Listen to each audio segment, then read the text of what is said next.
Good morning, everybody. Welcome to San Jose City Hall. We're going to get going. My name's Chris Burton. I'm a Deputy Director with the Office of Economic Development here with the City of San Jose. I'm just going to keep talking because I'm just the filler before the important people start talking. So I'm going to give you some important pieces of information before we get going. Firstly, please help yourself to breakfast. We'd love for you to, keep your brains nourished and keep you alert and focused. There's also coffee at the back. Parking validation for those that parked here at City Hall is at the back table, right over there. Also, if you need the bathroom, just go out the door. There's door to the left. You'll see a sign for USPTO. It doesn't actually say bathrooms on it. It's hidden. And then there's another sign that says employees. You can ignore that one. You can use those bathrooms today as a special privilege just for this event. So lastly, we have our Office of Economic Development team here. So if you have any questions or anything you need, I'm going to ask them to raise their hands. We have Nathan and Vic and Elizabeth. Just look for one of us. Emily's around and Joe's right in the back corner. So we'll be floating around. If you have any questions or any needs, then just let us know.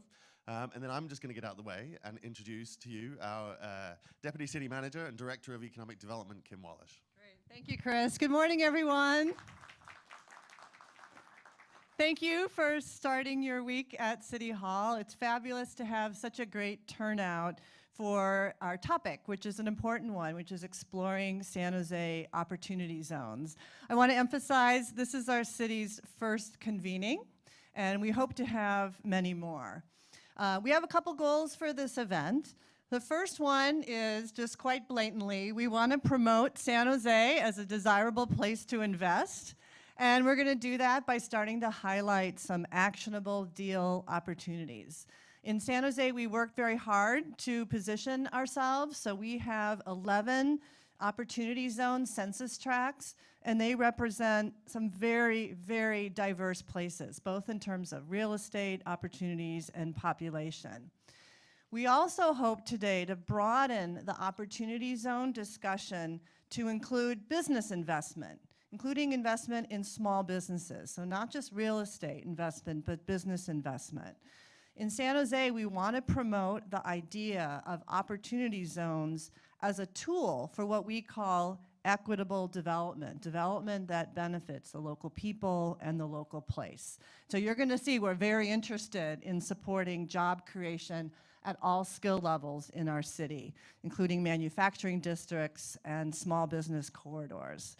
And I just want to say up front that we know there are concerns about the Opportunity Zone program and the potential as we get new investment in our city and it becomes a more attractive place, the potential for displacement of residents and of small businesses who have been here for a very long time. So we're going to aggressively pursue the Opportunity Zone program, but we're doing that in the context of this city taking a very comprehensive and proactive approach to preventing and mitigating residential and small business displacement. So we'll be looking for ways with you to employ and involve residents in the job and housing opportunities here. So we're here to say, let us help you. We are making an offer to you today. Let us connect you to potential business opportunities. Let us help you do your due diligence on potential sites and projects. And let's get out into our city and let's go on walks and explore these areas together and what is possible. So again, I want to thank you for being here. I want to give a special kudos to Chris Burton, our Deputy Director of Economic Development, and to Nathan Donato Weinstein. I say this about all of my people, but best hire ever, Nathan, coming to OED. He's really been the driving force behind our Opportunity Zone program. So thank you, Nathan. So with that, it is my great pleasure to introduce Michael Novogradac. He is the managing partner of Novogradac Company. With 30 years of experience, Michael is really an icon in the world of affordable housing and community development. His focus is in real estate taxation and accounting, And he's the author of tax and accounting articles and books, including the New Markets Tax Credit Handbook and the Low-Income Housing Tax Credit Handbook. His firm has become a thought leader in the emerging world of opportunity zones. And I need to say, he does Twitter very well, so follow him. His handle is at Novogradac, Novogradac. Michael, thank you so much. Great, thank you. So thank you very much. It's a pleasure to get to speak with you today. And thanks again to Nathan in the city of San Jose for convening this, as its first convening of what will hopefully be many. So what I am here to do in about a half an hour is share with you some of the basics on opportunity zones. And it's something that come end of April, we'll have a 3-day conference, a whole day of basics, followed by a day and a half of more detailed matters. So it's a bit of a challenge. I'll do, is this, okay. Okay, thank you. So down is up. So what I wanted to do is focus on an overview of what the opportunity zones incentive is in terms of how it works, and then focus on 2 areas. So those of you that have heard about opportunity zones probably know it was part of the Tax Reform Act, or the Tax Act, the Tax Cut and Jobs Act, at the end of 2017. We at Novogradac have been working on the concept of opportunity zones since 2015, when Congressman Pat Tiberi, then a senior member of the House Ways and Means Committee, was thinking about introducing legislation and had been commenting on the legislation as it was making its way through Congress. And then obviously, when it did become law in December of 2017, became very engaged, even more engaged than we already had been with respect to the legislation. For a very basic view, if you're thinking about opportunity zones and how the incentive works and maybe having a frame of reference, I'd start by saying it's all about incentivizing developer or investors to invest in opportunity zones, and the incentive for investors is to defer capital gains and get some other tax incentives. And these investors can get these tax incentives by investing in opportunity funds, and then those opportunity funds, in turn, have to invest in qualified opportunity zone businesses or qualified opportunity zone business property. And we will, by the way, at the end of today, we'll send a PDF of these slides out to everyone here, so you will have access to these slides. Now, there's a lot to cover there, and I'm not going to go through all of them. We're basically going to focus quickly on what are some of the benefits to investors. Basically, what are the hooks for investors to be investing in opportunity funds? And then we're going to focus on opportunity businesses, basically qualified opportunities on businesses and what it takes to be one of these businesses and why businesses might want to be eligible for these opportunity fund investments. I'm not going to spend any time on all the issues around opportunity funds themselves. And then I am, at the end, going to talk a bit about where we stand with respect to IRS guidance. There has been a tranche of IRS guidance that has come out. There's a hearing on February 14th, and then there's other tranches coming as well. So let's start with what's the incentive for investors? And it's basically 3 parts. 1, they can defer capital gain by investing the capital gain in an opportunity fund. Now, when the legislation was first drafted, you had to do more than just invest capital gains. You actually had to invest the sales price. Those of you that are familiar with like-kind exchanges know that in a like-kind exchange, you have to invest the selling price of a property in order to roll over the gain from real property. The original legislation would have said, if I sold an asset for $10 million and I had $2 million of gain, you would have to have invested $10 million in the fund to be able to defer $2 million of gain. That is not the rule. Fortunately, we saw that and said this wouldn't be very impactful if you had to do that. So they changed the draft to where it would only be capital gains that have to be invested. So you basically have to invest capital gains in an opportunity fund, and if you do that, you get to defer the gain until December 31, 2026, or earlier if you sell your investment in the fund earlier.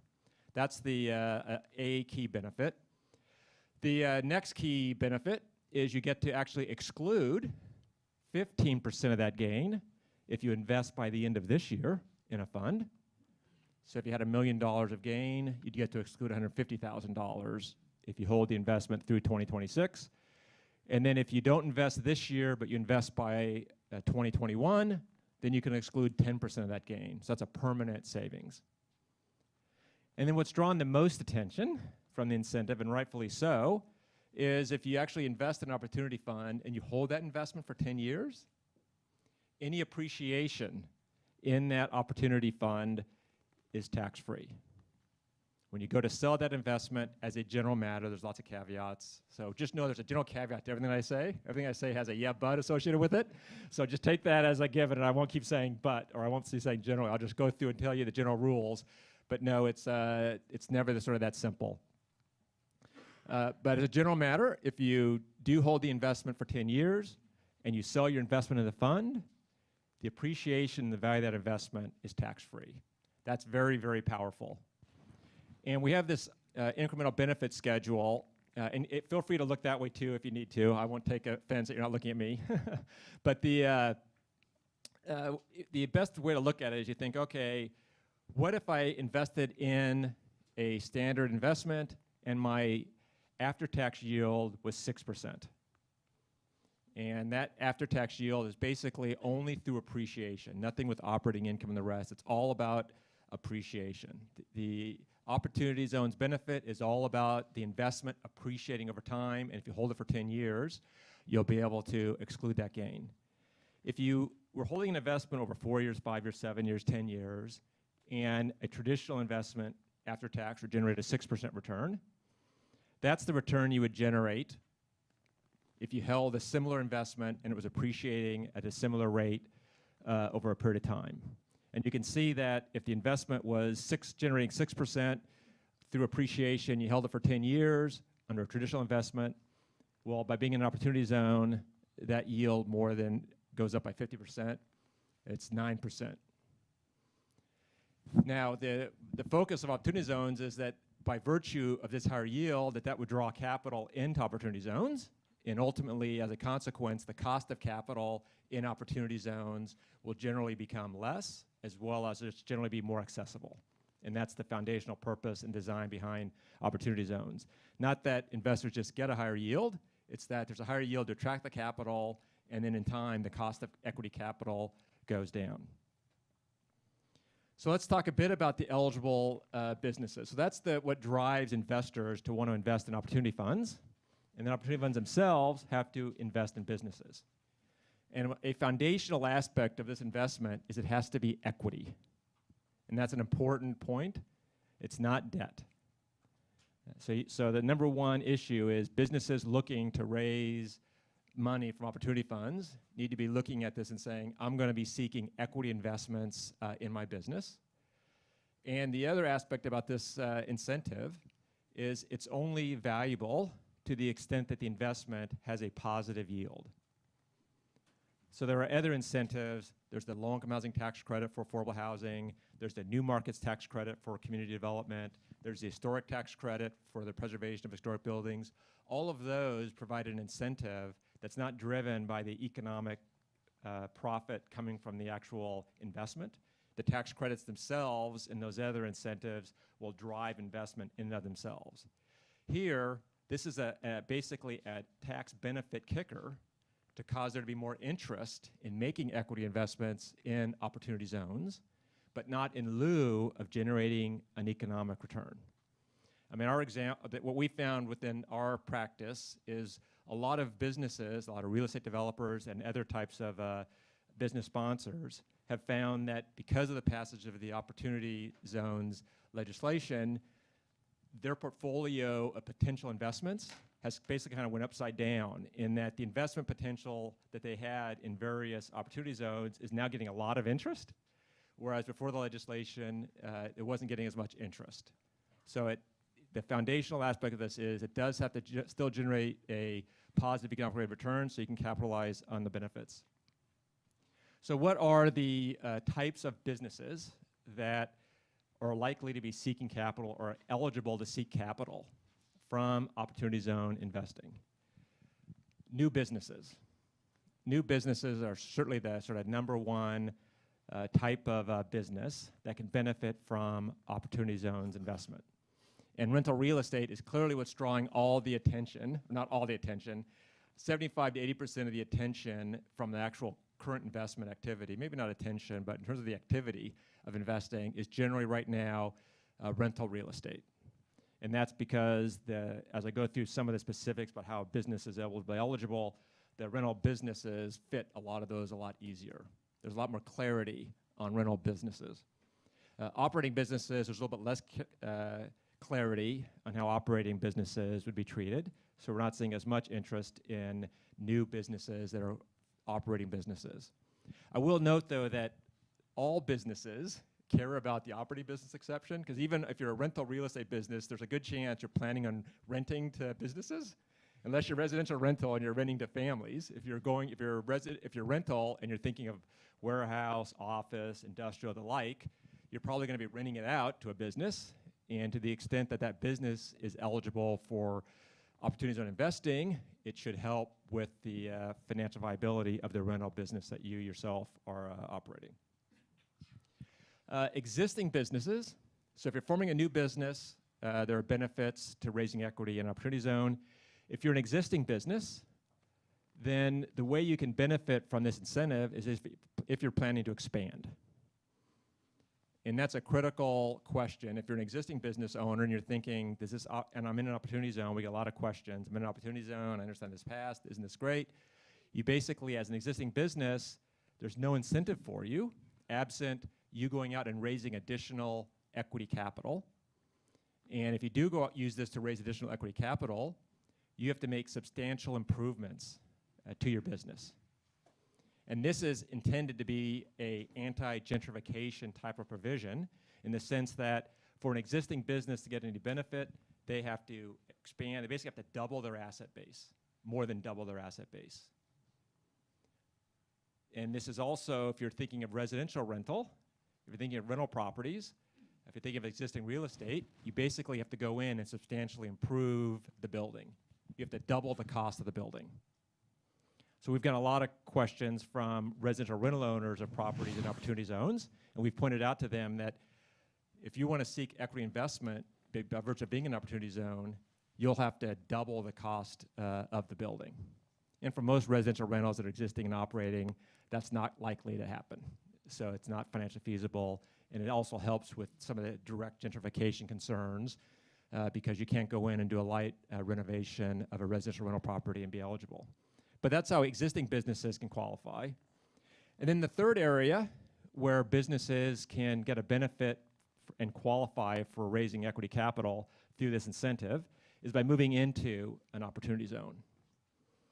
And obviously, I don't have a real estate column up there. I guess theoretically you could take a building, lift it up, and move a building in. But for the most part, it won't be too much rental real estate being moved into opportunity zones, but it is theoretically possible. But it's basically going to be operating businesses. There should be certain incentives. You could look at existing operating business and say, I'm going to move into an opportunity zone, and structured in the right way, you could be eligible to raise equity capital through the opportunity zones incentive. So you might be saying, okay, great. Those are the types of businesses that could be qualifying. Why would I, as a business, want to be raising equity capital through opportunity zones from an opportunity fund? And I think the first clear one is large pools of capital.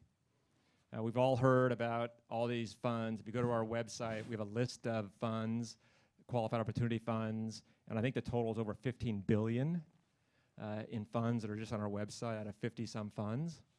Now, a lot of those funds are more aspirational than currently in operation available.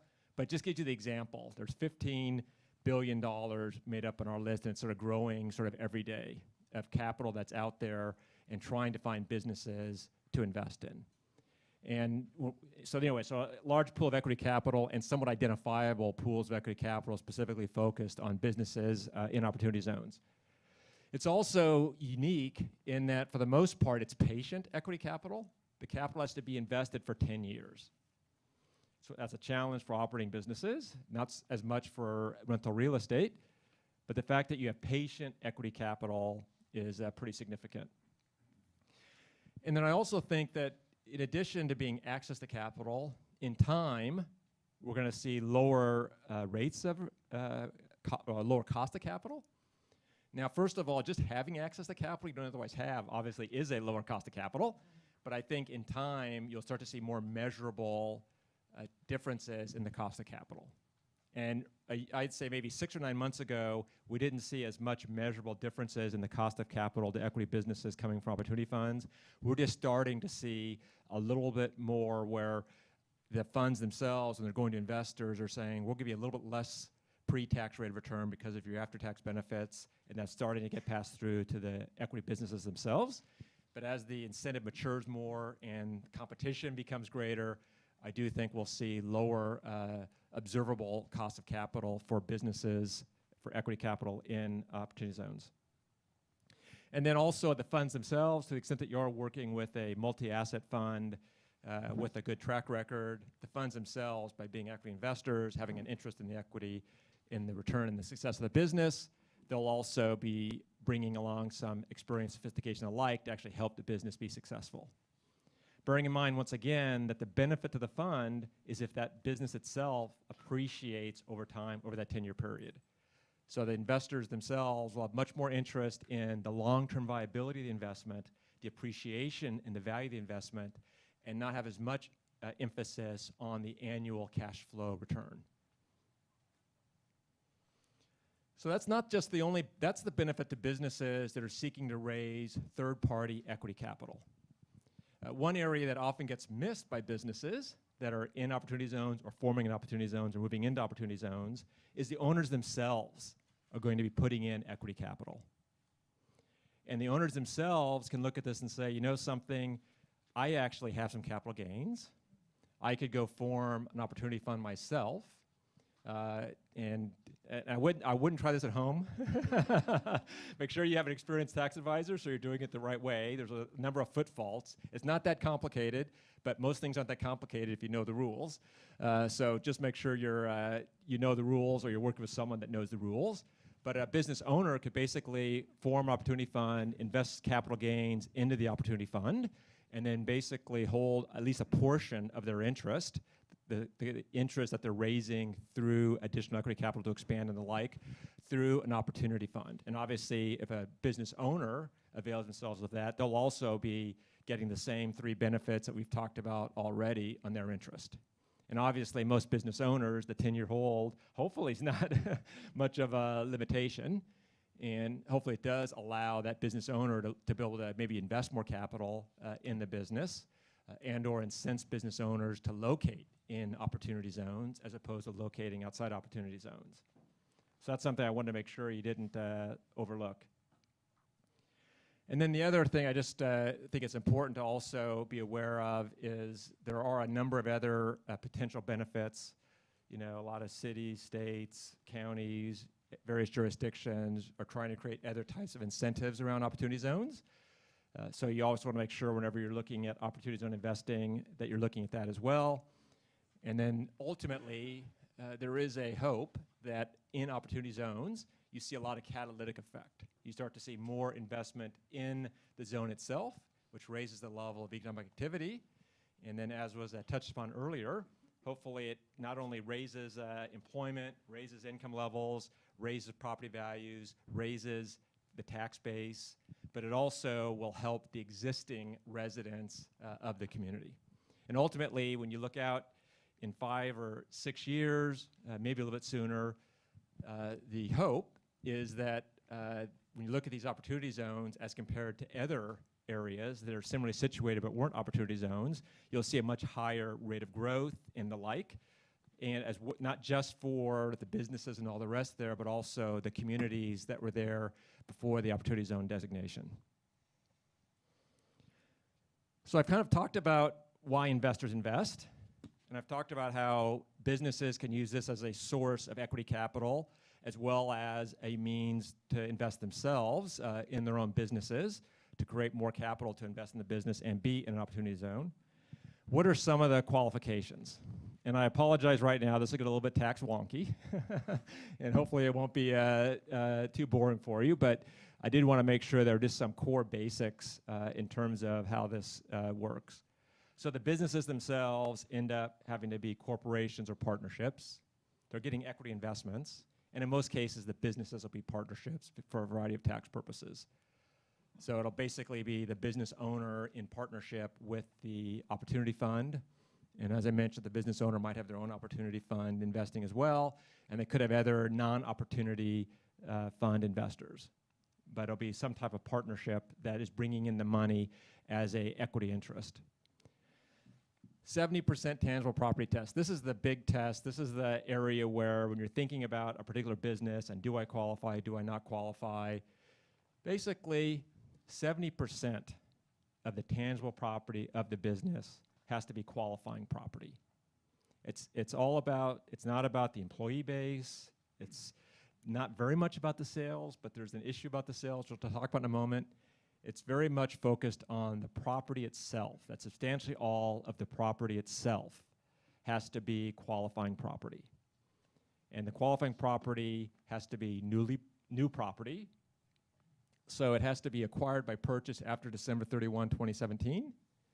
That's why a lot of existing businesses, if you're already in an opportunity zone, there's a good chance your property was acquired before 2017, and all of that property wouldn't qualify. And 70% of all your assets have to be qualifying property. You also have to be the original user of the property in the zone. Once again, this wasn't designed to take existing businesses and give them a tax subsidy just because they were already in an opportunity zone. It was about sponsoring new investment in opportunity zones. And that's why you have this, if you've already spent the money on the property, not eligible. But then they said, well, if you've already got property in the zone, the original user in the zone needs to be you. You can't be using property in a zone that's already been used in the zone. So if you think of a building in a zone, a building will never have its original use in the zone. So that an existing building wouldn't be eligible. But they did say this substantial improvement test I talked about earlier. If you had an existing building in a zone that was placed in service before 2017, you could qualify if you substantially improve the building. You have to double the cost of the building in improvements. If you're an existing business, you have to double the asset base, more than double the asset base of the business. Once again, that's in some ways sort of an anti-gentrification, and it's trying to give the incentive on new investment, not existing investment. So those are the tangible property rules. I should note that those of you that might go back and look in the Internal Revenue Code, I know all of you are going to run out after this and say, God, I can't wait to do that. Section 1400Z, nothing more exciting than that. The code actually says substantially all of your property has to be tangible property.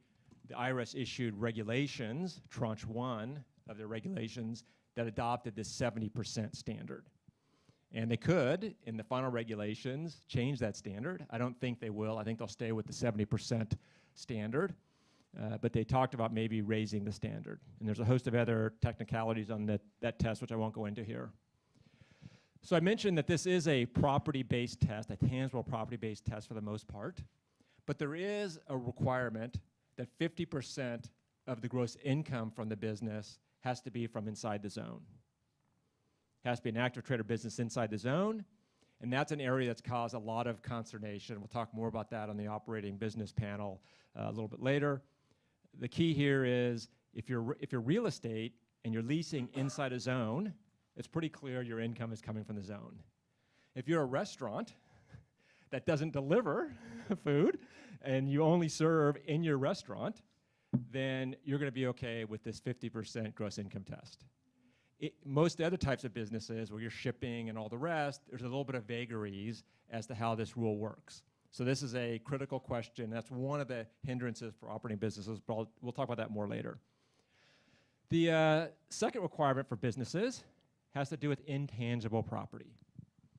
I mentioned there's a 70% tangible property test. Well, a business also has to make sure that their intangible property, a substantial portion of their intangible property, is used in the trader business in the opportunity zone. And this is something that's a little bit trickier, particularly if you're in San Jose and you're thinking about tech companies. How we handle intangible property is going to be a bit of a challenge, and it's a sensitive issue because you don't want opportunity zones to become patent boxes. You don't want intangible property to be placed in an opportunity zone and have one person there, physically there, they buy a typewriter and all the rest, they lease some space, and then all of a sudden they're in the zone, and now if you hold this intangible property theoretically in the zone for 10 years, you get all these benefits. That clearly is not the intent of Congress, and regulations need to make sure that's not possible. On the other hand, you do want to incentivize tech companies to be developing intangible assets and the like in opportunity zones, and how Treasury has a difficult situation in terms of how they're going to further define this issue.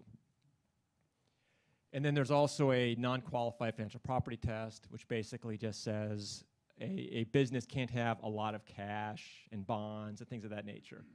So you can't operate a bank inside an opportunity zone and have the bank qualify. A bank wouldn't end up meeting this non-qualified financial property test. The idea is you want an active trader business in the zone, not a business that has a lot of cash and other securities making up their a substantial portion of their asset base.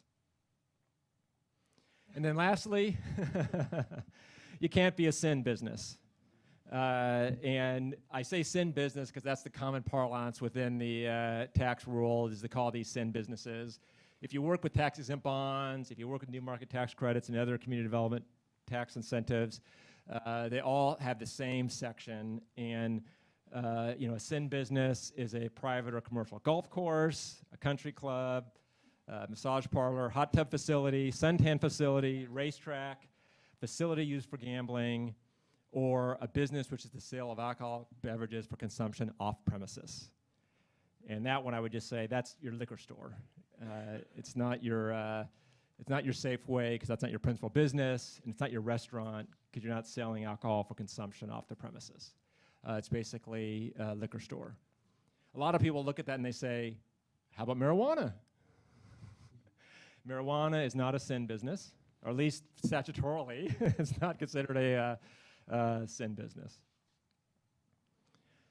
So that's where we are. Hopefully that, as a basics, kind of talked about what the incentives are for an investor. We try to talk about what the incentives are for a business, as well as some of the core rules for businesses. One of the things that has slowed the uptake with respect to opportunity zones has been the absence of sufficient regulatory guidance. This was an interesting incentive in that the moment the zones were designated and Treasury told you how you go about becoming an opportunity fund, which is basically self-certification, this incentive was operable. So you could have invested. And it was basically, here's the rules, here's the statute, you can go forth.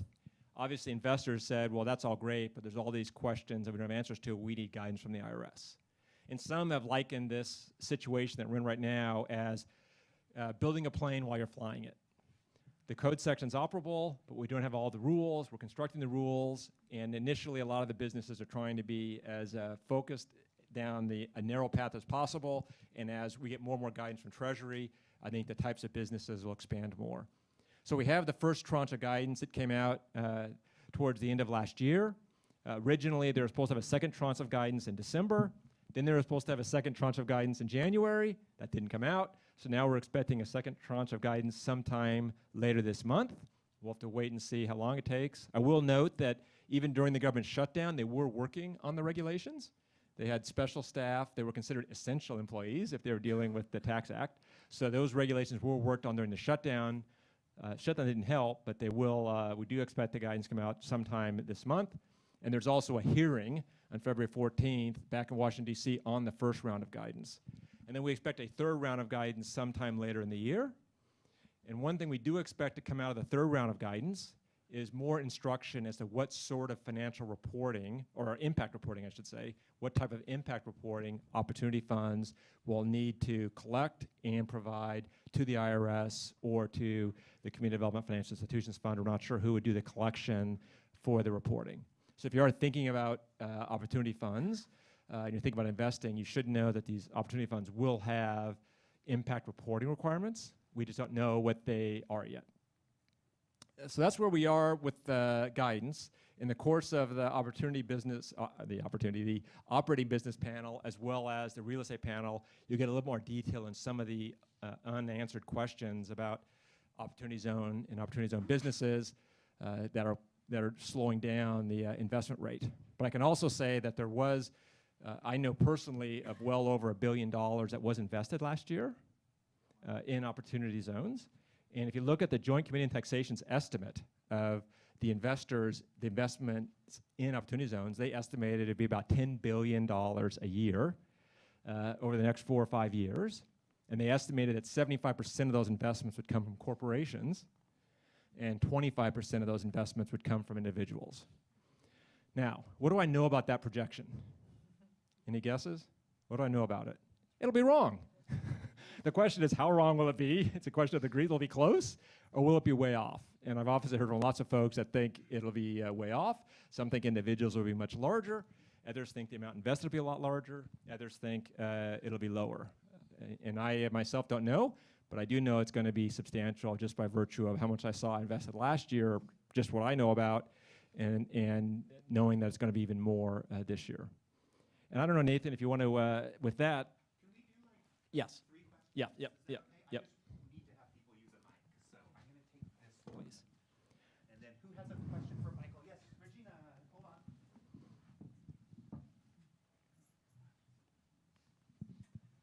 Hi, good morning. I'm Good morning. Regina from First Community Housing. My question is about, it's relating to some of the delays due to the shutdown that you mentioned. Is there any indication that there'll be an extension of the expiration date of 2026? That is a great question. Virginia's question has to do with the extension of this gain recognition date in 2026. It also, and it kind of plays into the 5%, the 10%, 15% basis step-ups. I mentioned you have to invest by the end of this year to get the 15% step up, the 15% omission of your gain. And there's been talk as to whether or not that 2019 date might get delayed, which either you could delay that 2019 date or you could delay the 2026 date, which have the effect of delaying the 2019 date. There's been a little bit of discussion about that. It would take an act of Congress. And I hear the giggles, so that right there tells you. So how many of you think the act of Congress could pass to extend the date? So I think it's a challenge to get that in. I will note that that 2019 date, the only effect it has is 5% of your gain wouldn't be omitted when you recognize the gain in 2026. And the significant portion of the benefit is the 10-year hold piece. So I don't think that that 2019 date is quite as critical as a lot of folks are making it out to be. That being said, there has been some discussion back in Washington, D.C. about potentially extending that date, so we'll still have to wait and see. Very good question. Yes? Hi, this is Stephen Malta with the Bay Area Council. Question regarding the letter to Treasury that was sent about 2 weeks ago from both sponsoring senators, Cory Booker, Tim Scott, and 14 other congressmen and senators. What are your thoughts as to the likelihood of those recommendations being adopted fully, or what you see in relation to that? Yeah. No, great. Yeah, there was a letter that was sent by Senator Tim Scott, Senator Cory Booker, and all the original co-sponsors of the legislation that are still in Congress. Congressman Pat Tebow stepped away from Congress, so he was not on the letter, but I know he supported it. I expect the letter went through 5 key points. One of them was the 70% test. One of them had to do with this 50% gross income test. I expect that Treasury will listen closely and read closely that letter, and I do expect Treasury to come out with regulations that are consistent with the intent behind that letter. Hi, Brian Franklin. Two-part question is, if someone finds a great opportunity that they want to invest in, yet they don't have gains, can you just put in after-tax money, part one? And then two is, if there's going to be capital calls along the way for the development, there are time frames where the invested dollars need to roll over. Can you address some of those? Yes. So first of all, these benefits are only attributable to gain invested dollars. So if you have to invest, you have to have capital gain and make an election to defer recognizing that capital gain by virtue of investing in an opportunity fund. If you invest in an opportunity fund with after-tax dollars, none of these benefits apply to you. It has to be gain deferred dollars. That's sort of number one. And part of that is, from the IRS's perspective, you're deferring the tax. You're basically still going to pay the tax. So that was the one part of the question. The other had to do with the timing. And one of the real challenges with this incentive, there are a lot of various sort of challenges, and it's true with any tax incentive. I saw this with the other ones that we work in. Initially, it's really complicated and all the rest. Like-kind exchanges are really complicated. Now they get done pretty easily. But so this is similar.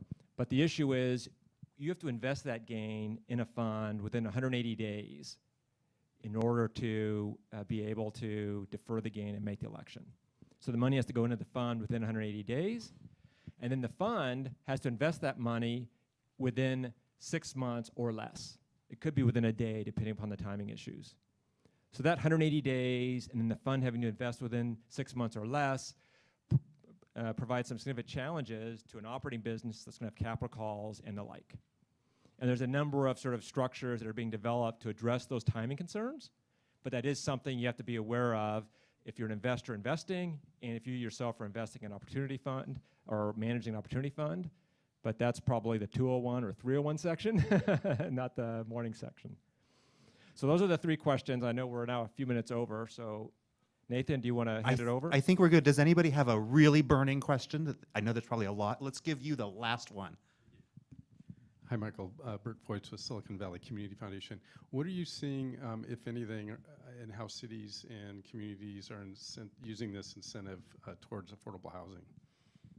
Yeah, yes, the issue is how to use this for affordable housing. There is a overall sort of gating question in that Treasury hasn't clearly said that residential rental housing is a qualified business. Everyone thinks it's going to be. I can't imagine it's not. I've met with Secretary Ben Carson. He thinks it is. I'd be shocked if it didn't end up qualifying as a active, because it has to be an active trader business. And the question is whether that residential rental is an active trader business. But so everyone is sort of assuming it will qualify, but that is a bit of an issue. But in terms of how this incentive can be used for affordable housing, it can link up quite nicely with low-income housing tax credits, which is a large subsidy to help build affordable housing. We also have a number of clients that are looking at workforce housing in terms of using this as an incentive to invest and build that. But it does take, if you want to do workforce housing as opposed to more straight market rate housing, usually there's some other type of subsidy that needs to be placed. And that's an area where we've heard about Microsoft's commitment. There's a commitment, a group of corporations in the Bay Area to invest in affordable housing. And I actually think some of those could be linkages. They could be linking those by saying we'll provide soft seconds and things of that nature for workforce housing to help incentivize the raising of capital from the opportunity zone incentive. The key is the opportunity zone incentive, though, to draw the investment, there has to be some economic rate of return. And if the workforce housing isn't otherwise financially viable, it's not going to be viable by virtue of this incentive. But if there's other types of subsidies that get mirrored in, then that can be a catalyst to make transaction economically viable, to attract opportunity zone funding that could be raised. You could raise equity that way at a lower cost of capital to the business. Thank you, Michael. Everybody, let's give Michael a hand. We're so lucky to have Michael here, and his website at Novogradac with the Opportunity Zone Resource Center is fantastic. There's all kinds of great information on there that's updated, a couple times a week, it seems like. So I really recommend it if you haven't checked it out. So that was a fantastic overview of the program, and now we're going to start to localize a little bit. And it's my pleasure to introduce our next speaker, Kaina Pereira. He's an assistant deputy director at GoBiz, which is the state's lead agency for business and investment attraction and retention. And Kaina is part of the Business Investment Services Unit, which assists corporate users and consultants considering California with site selection and economic research and a whole bunch of other stuff you should totally know, kinda, if you're a broker. And Kinda himself is a licensed real estate agent and formerly a consultant to retailers and startups. Kinda, thanks for coming out from Sacramento. That should be on. Is it on? Okay. Good morning. Excuse me. So I get the boring part. It's basically what exists now, where it came from, how the zones were selected, and down. That's right. There you go. Okay. So as he said, it was created by the Tax Cuts and Job Act of 2017, and the process for selection, I'll skip this slide because he already talked about that. The process of selection was formulaic in nature at first, in which they looked at certain components to develop the initial sets of census tracts. So that gave out 798 tracts, and it was based on having at least a certain number of businesses in the zone, focus on poverty, and for geographic diversity, meaning that they didn't want to have a county with only one zone in it, so they had to have at least 2 qualifying zones. After that, it was open for public comment, of which 221 people or members submitted comments, which there were over 2,684. Those basically came out and turned into what the final designation would be for the governor to send in to the feds.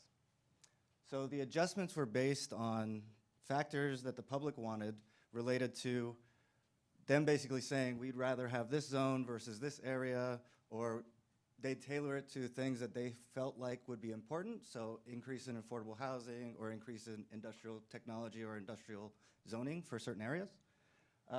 Certain tracts were actually negatively attributed, and some communities didn't feel like this would be something that they wanted to do due to the gentrification and displacement potential.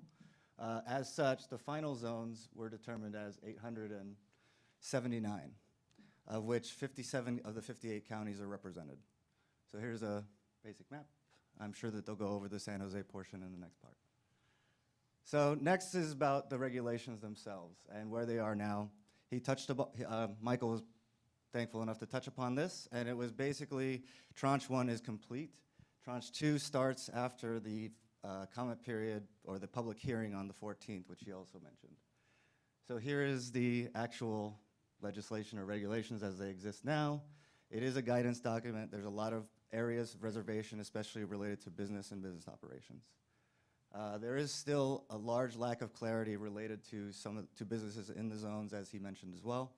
So the submissions were originally scheduled to be due on the 28th, and those were completed, and then the hearing was supposed to be on January 10th, but due to the shutdown, they got pushed to the 14th. So as he mentioned, 1400Z, part 2 is basically the special rules. It's a little bit more refined in terms of some of the information that you guys might be interested in, so I suggest you check that one out. Let's go to this. Here's an illustration of the form that's going to be used by anybody who wants to do the fund. Again, it's very simple in some respects, but also, you know, talk to your tax guy over there. So again, like we mentioned, there was an impact with the government shutdown, but he did mention as well that they were continuing to work on the language because the comments were received. I believe there was over 118 comments, usually aggregated by different agencies in combination. So one of them was the National Association of Governors. They put together a package, which I think 36 of the governors put pieces in. Ours did not. And the reason is because they had a transition going on, and he didn't want to step on our new administration's feet. So the expectation is that typically it takes between 45 and 60 days to complete this process, but I've had assurances that they're actually trying to accelerate this to 2 to 3 weeks as of right now. So after the hearing, you can expect, hopefully, that information will come out a couple weeks after that. Currently, there is other legislation in the Senate and the House federally to address a change to the zone configurations, and it's basically based on the disasters that happened previously, and to try and change the rules on if a natural disaster happens in the future. There was already one piece of legislation that was passed related to Puerto Rico, in which all the areas that qualified became zones instead of having the 20% or the 10% threshold. So there is possibilities that legislation could come down. I know you guys all laughed about that before, but it is possible. So now on California's portion, I'm sure many of you have already seen some of the information that was put into the proposed budget, and if not, that is basically last year SB 635, which designated GoBiz as the lead interactive agency on this project or these programs, and to help administer the tools and provide local guidance where possible.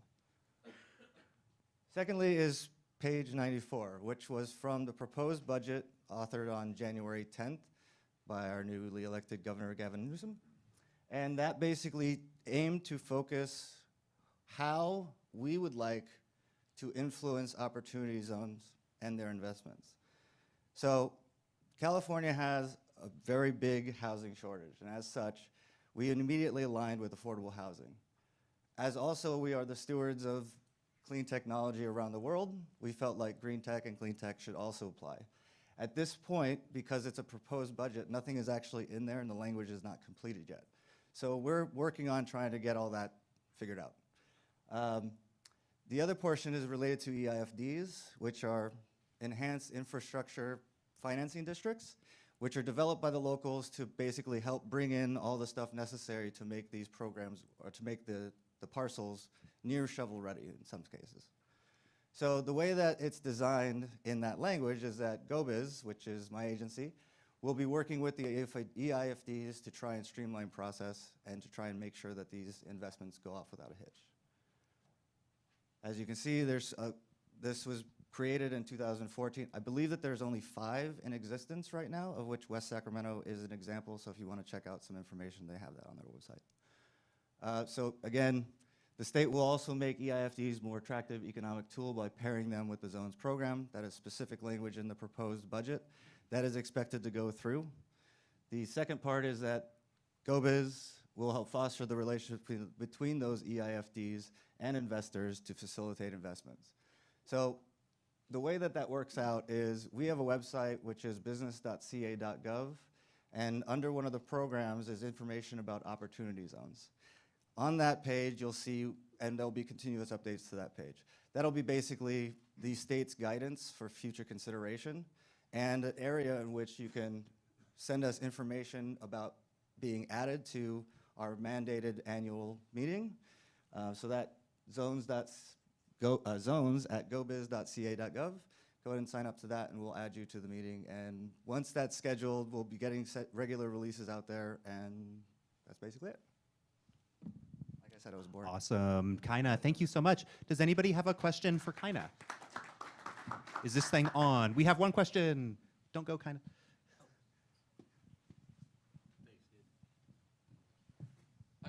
I'm Morgan with Urban Catalyst Fund. How are you? How are you? I just wanted to ask, I read in the SF Chronicle that Gavin Newsom was considering taking another look at matching the Opportunity Zone tax benefits for state taxes. And I just wanted to ask a state expert on what he thought about So that. the conformity question. So in the proposed budget, it does have language related to conformity, but it is specifically related to affordable housing and green tech.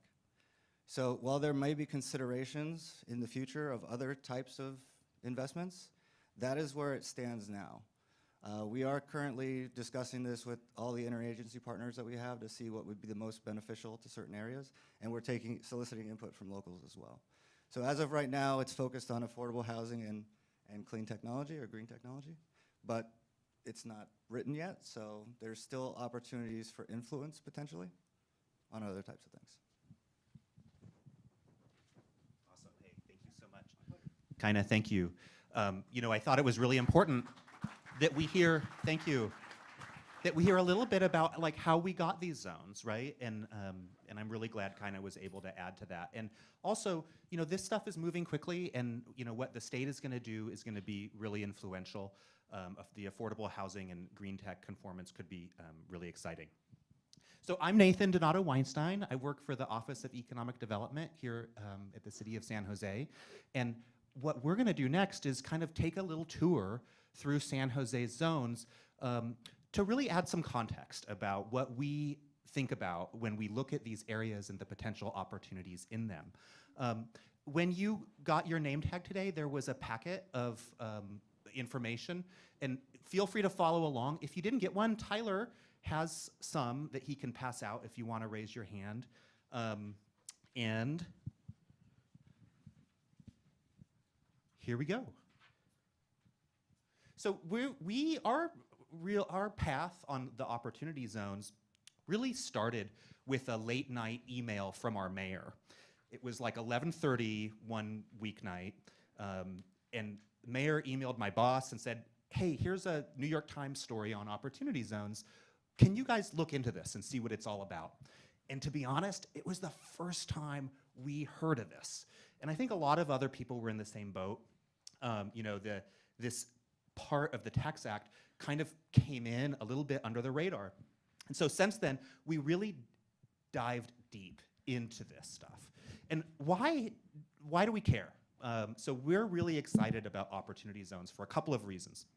First off, we know it's tough out there right now in terms of the development environment for a lot of different reasons, whether it's construction costs, land costs, fees, all the rest of it.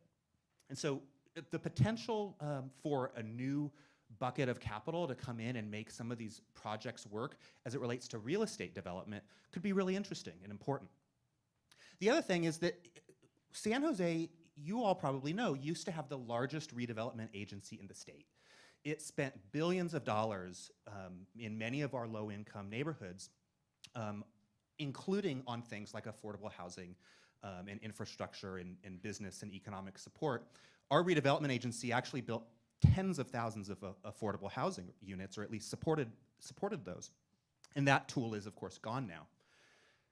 And then also really importantly, we looked at this and said, how could this help support our strategy around jobs and equity?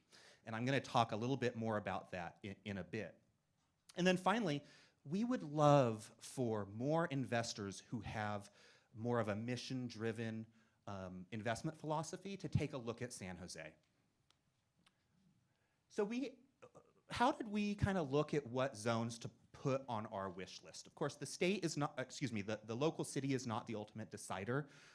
We certainly provided comment to the state, and much of it was received favorably.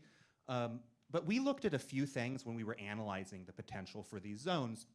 Of course, we thought about what zones could help facilitate our goals around housing and jobs. We looked at where are our public dollars in transit investment going?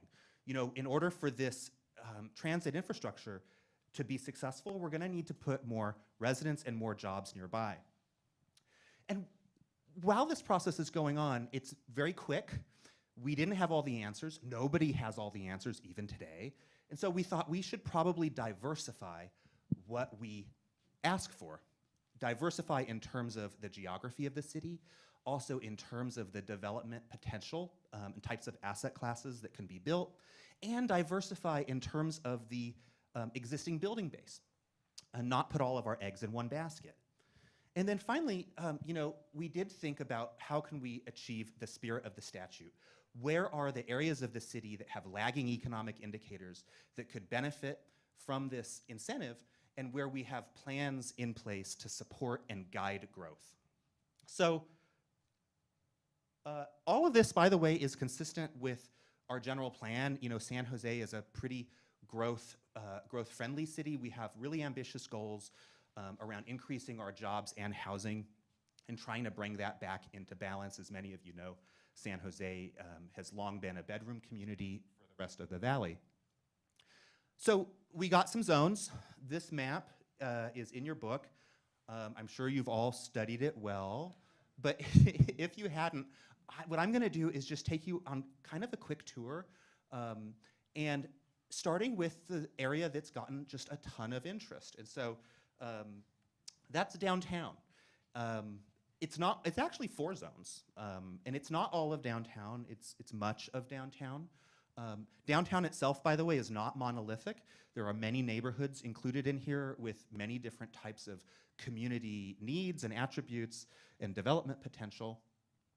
And And one reason why downtown is seen as this hot market right now is because you can actually do stuff here. This is just a couple facts on our development pipeline in downtown. You know, the city council recently approved a new program level EIR for downtown that added thousands of units of housing to the capacity here, as well as a lot of jobs capacity. And so it's really one of the best places in the valley to capture the growth intensity. And a big reason is this. How many of you came into Diridon Station today? I hope more than, I know Graham Richard did. Awesome, thank you so much. So right now there's about 17,000 daily passengers that arrive or depart out of Diridon Station. It's the valley's biggest transit hub. That's expected to grow to about 100,000 daily with the completion of high-speed rail, we hope, say a little prayer, BART, and Caltrain electrification. And of course, we have two future BART stations in our zones, which was really important to us when we were thinking about which areas we were interested in. The other thing as it relates to opportunity zones is that we have near-term development potential in downtown. So there's about 3,400 homes that have been approved but not yet started in downtown. Most of those are in the zones, and there's a bunch more at varying stages of review. These are a few examples of them. Many of them are quite large. We would love to see more different types of residential. We also have 3 hotel projects working their way through, a couple of office projects. We would love to see more of that.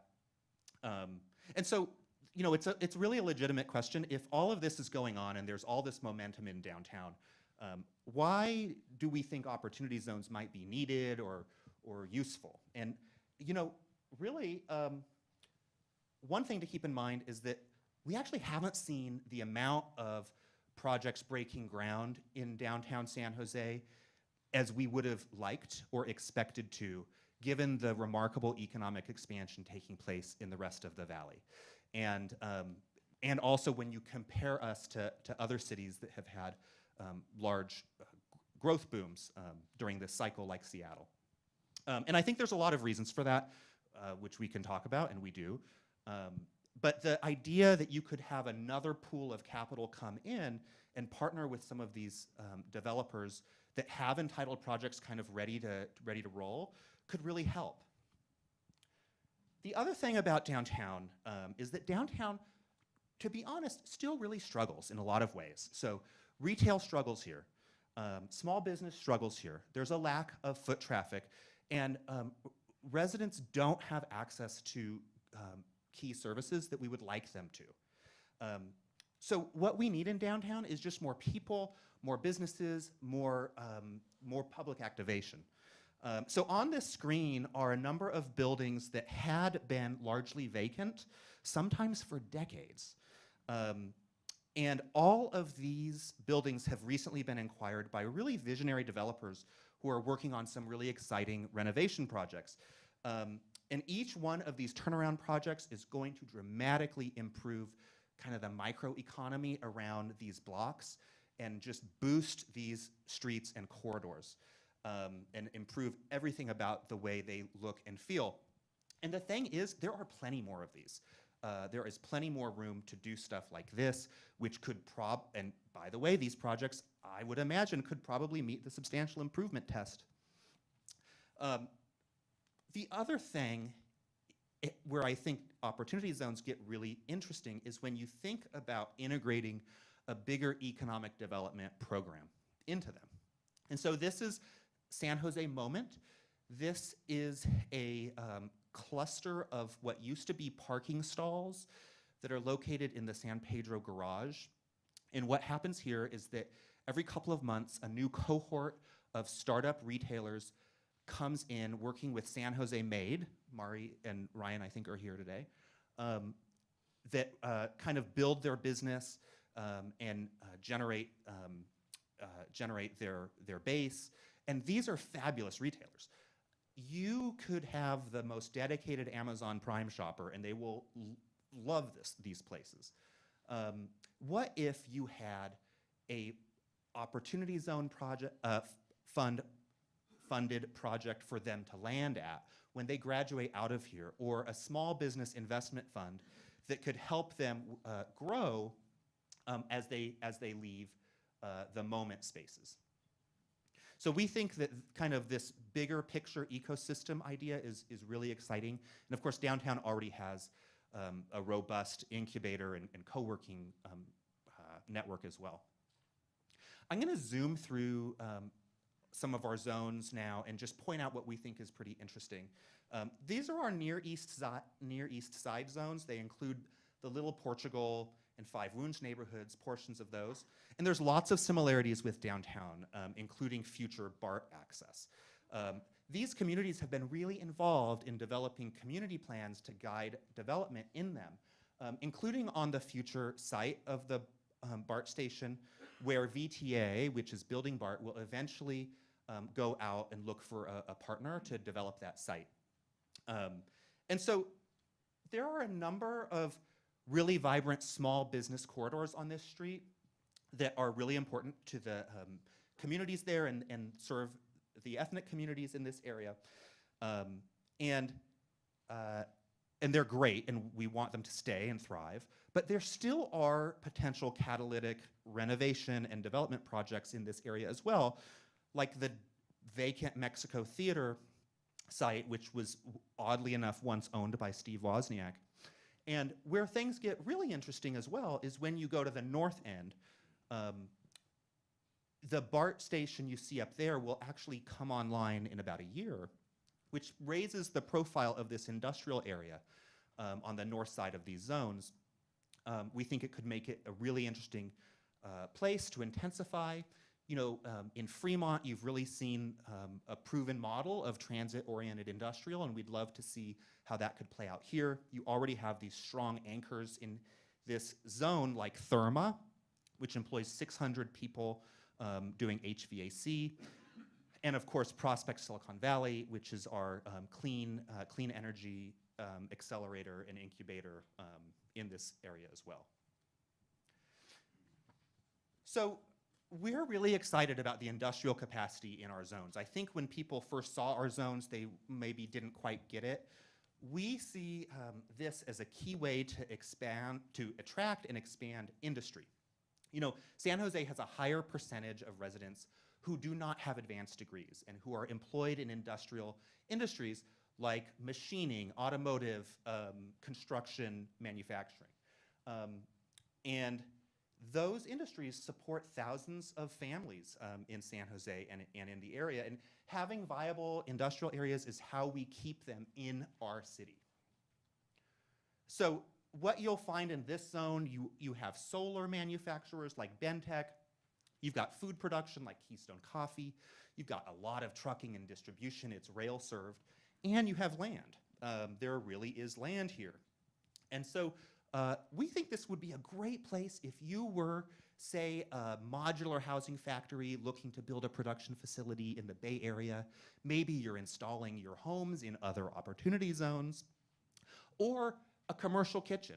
The city recently commissioned a study from the Sage Institute that found a ton of demand for kind of WeWork for kitchens, largely coming from small entrepreneurs and immigrant entrepreneurs in the city who 70% of them said we don't have access to commercial kitchen facilities.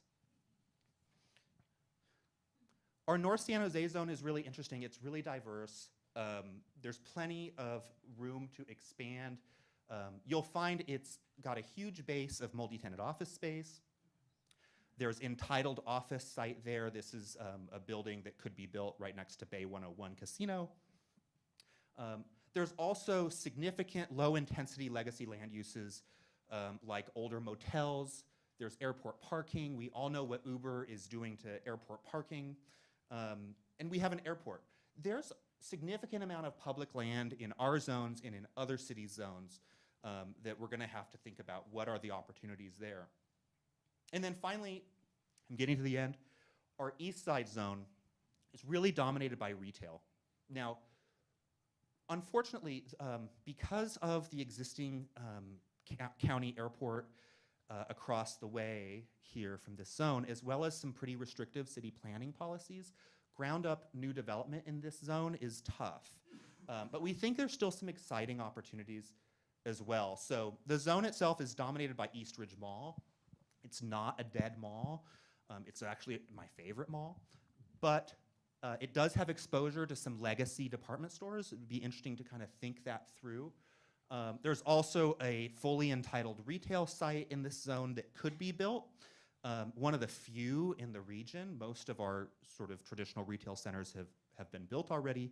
And then there's just a ton of small business density, most of it in kind of a shopping center format, but all kinds of food and local serving office and services. So similar to kind of thinking about that downtown area, you know, could you have a East Side Entrepreneurs Fund or something like that? So those are our zones. Those are how we're looking at our zones. We're eager to hear what you think is interesting about our zones and what we should be looking at as well. So what do we want out of this? In 10 years, what are we gonna be hoping that we saw? We talked about, you know, supporting startup growth, small business. You know, I think it's an open question about how that could benefit, but we're interested in it. We really care about job generation, especially our middle skilled jobs, to support that population. What are the investments that can really make a big difference in our neighborhoods, right? Talking about those downtown examples that are already going on. How can we use this for affordable housing? There's a lot of people that are trying to figure this out. And then finally, we want more great spaces in San Jose, whether they're in zones or not. And we want them to just improve people's opportunities who live in them and live citywide. So we want to be, as Kim said, we want to be your partners. We want to help you. We want to learn from you and exchange ideas. And we're really keen to get your feedback on what you're hearing today and what's in that packet. So here's how we're going to roll. I want to give you all a quick break to use the restroom or get some water. We have a lot of sandwiches left. Please help us eat them. Or we'll just donate them to planning. And then in like 3 minutes, we're gonna come back and we're gonna start our first panel on investing in operating businesses. Don't leave, come back, all right? Is that good? Okay.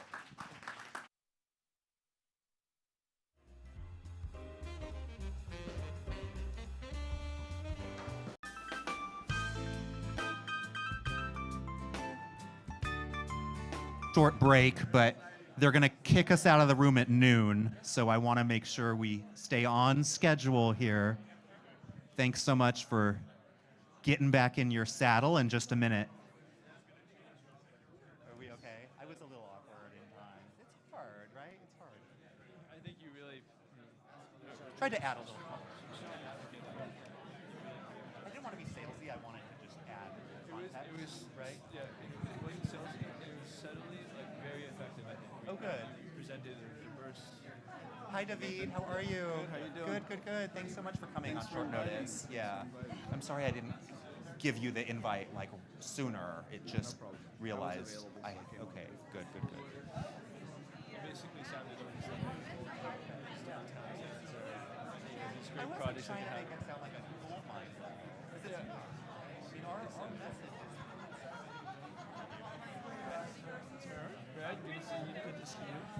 you made the trip all the way from Marin. Well, I'm probably the one that raised his hand when you said who came to the area. I've been raising my hand for you. I've got to get everyone going here again. Oh, I gotta give you praise. Now nothing personal about it. All right.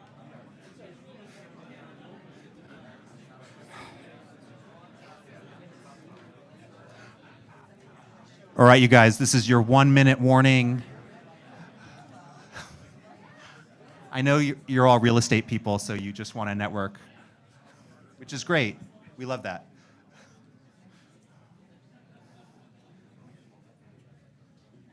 All right, Anne, are you almost ready here?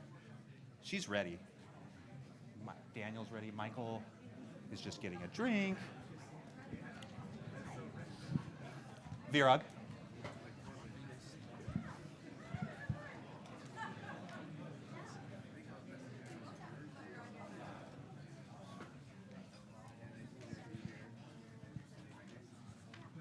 All right, everybody, we're going to get started. I'm going to start introducing my panelists. So our first panel today is really focused on that topic of investing in operating businesses in opportunity zones. This is the topic that has not gotten a lot of attention nationally as part of the incentive, but it's one that cities and community development groups are really interested in, and it, as Michael really thoughtfully laid out, it should be on the radar of real estate developers as well. And so, first of all, I want to introduce Virag Saxena. It's my pleasure to introduce you to him. He is an engineer by training. Virag spent 25 years in the software industry. You can have a seat anywhere. Focused on solving mission-critical problems for global companies. Virag was the founder of Optima, a software startup that was acquired by Oracle. But Virag now works with brick and mortar rather than bits and bytes, and has built 10th Street Distillery on 10th Street in our industrial opportunity zone from the ground up, and he can be found there all the time working on the great American single malt. Next up is Ann Driscoll. Ann is a longtime Silicon Valley executive and former Googler turned passionate startup advocate and champion of emerging ecosystems.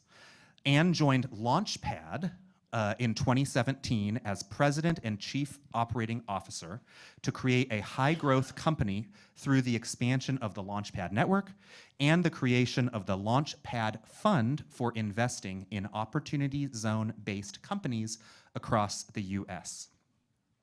Next up is Daniel Palmer. Daniel leads operations and mid-Atlantic deal flow for Blueprint Local, a new venture that aims to be the premier platform for people to invest meaningfully in their own community. Blueprint is developing a series of place-based funds that combine real estate and operating businesses using the Opportunity Zone benefit to focus these efforts on economically distressed areas. And Daniel is locally famous for having led the national expansion of Startup in Residence, which matches local government teams with entrepreneurs. And of course, Michael Novogradac. We heard all about Michael earlier. I'm going to have him jump in. Check out his website. All right, let's dive in. So Ann and Daniel, I'd like to start with you. Tell us about your model and give us a status report as it relates to business investing in opportunity zones, which is brand new. Ann, let's start with you. Great. So Launchpad is a network of co-working spaces that we are expanding across the United States.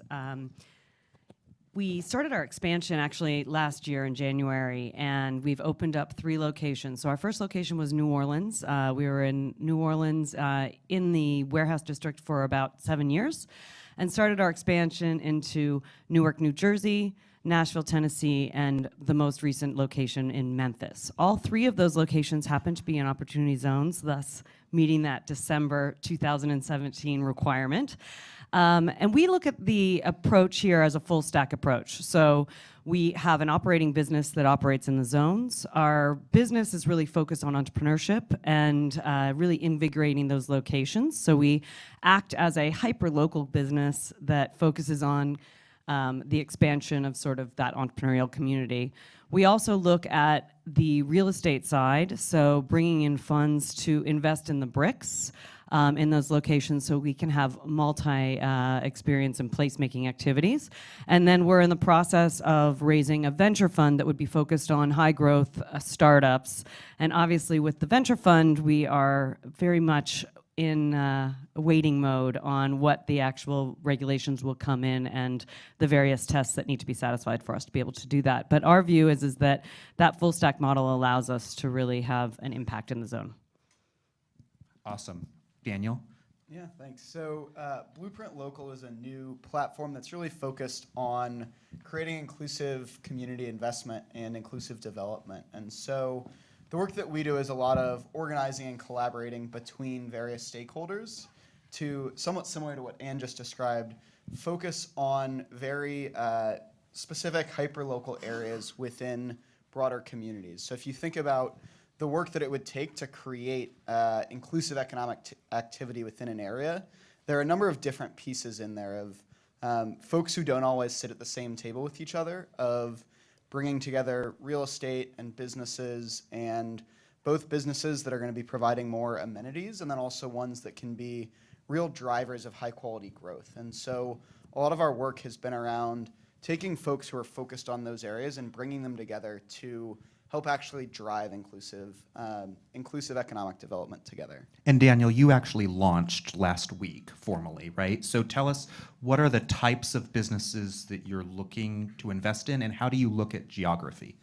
Yeah, so I think, so our first function is in Texas. So Blueprint Texas is, I'd say there's a piece of it that's capital, but really a lot of what we're doing is building that platform. So within Blueprint Texas, there are a number of different partners who have previously really worked well in that area, between developers, real estate investors, places that are like co-working spaces, local foundations, and they're all focused on very specific projects. So the sort of way that we describe it is, if you think about a street corner, there are all those different nodes that make a successful street corner. And so we've done a lot of work of helping get them think through what are the areas in which their work overlaps a bit and how they can collaborate together. And when you're looking at types of investment targets, what is making a company attractive under this platform for you? What are you looking for? So at Launchpad, we like to attract entrepreneurs of all sorts, and we like to discuss that as we like to invest on the way out of Launchpad as opposed to the way in. And so our view is there will be a whole host of companies that are graduating and taking on new space and new opportunities within that. We want to be in a venture position to be able to invest there or invest in other companies in the zone. But at the fundamental is that we want to invest like investors, and we don't want to invest like tax credit seekers. So at the end of the day, what we're focused on is developing a pipeline of great entrepreneurs and great businesses that we want to invest in within the zones and outside those zones. And we will look at the back office of the structuring of the fund to decide where and which capital actually gets allocated, and use a sophisticated accounting firm to support us in that sort of execution. Ahem, Michael. Michael, what are the big unknowns right now as it relates to this part of the statute?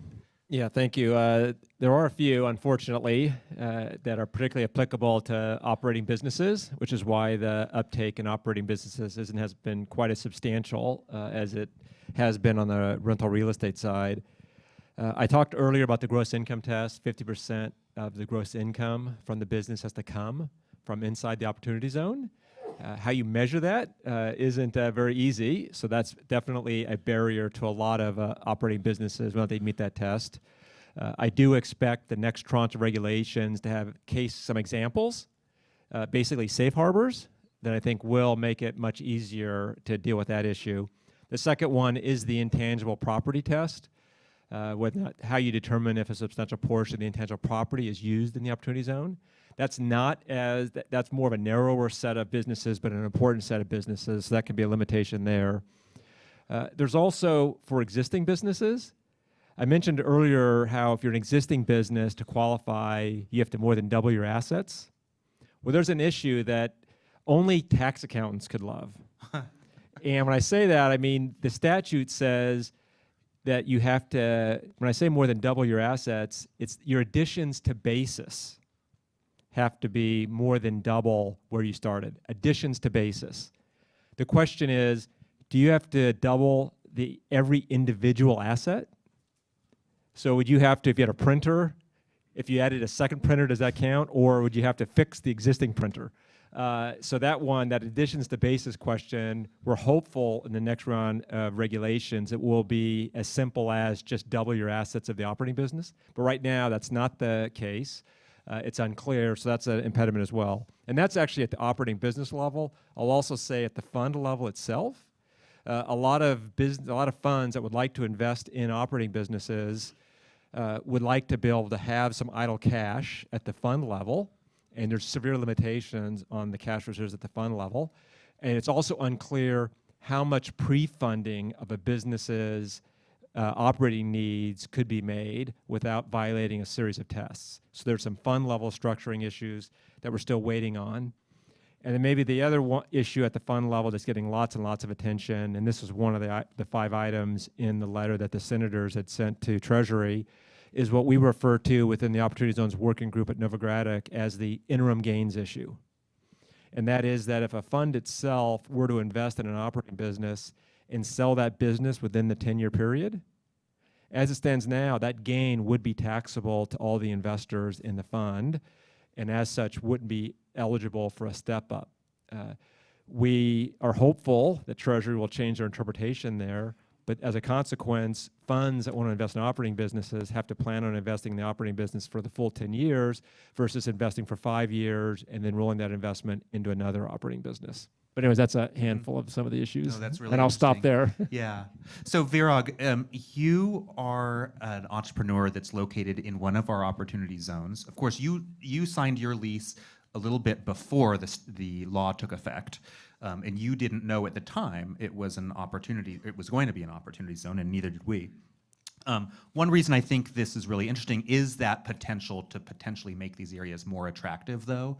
And I'm wondering if you could give us a little bit of insight into kind of where you're at with 10th Street Distillery first, and then how you found your space and what you think, what kind of a difference this aspect of the geography would have made to you while you were looking. Sure. Check. That's all. Okay. So how much time do we have? I can talk about that for half an hour.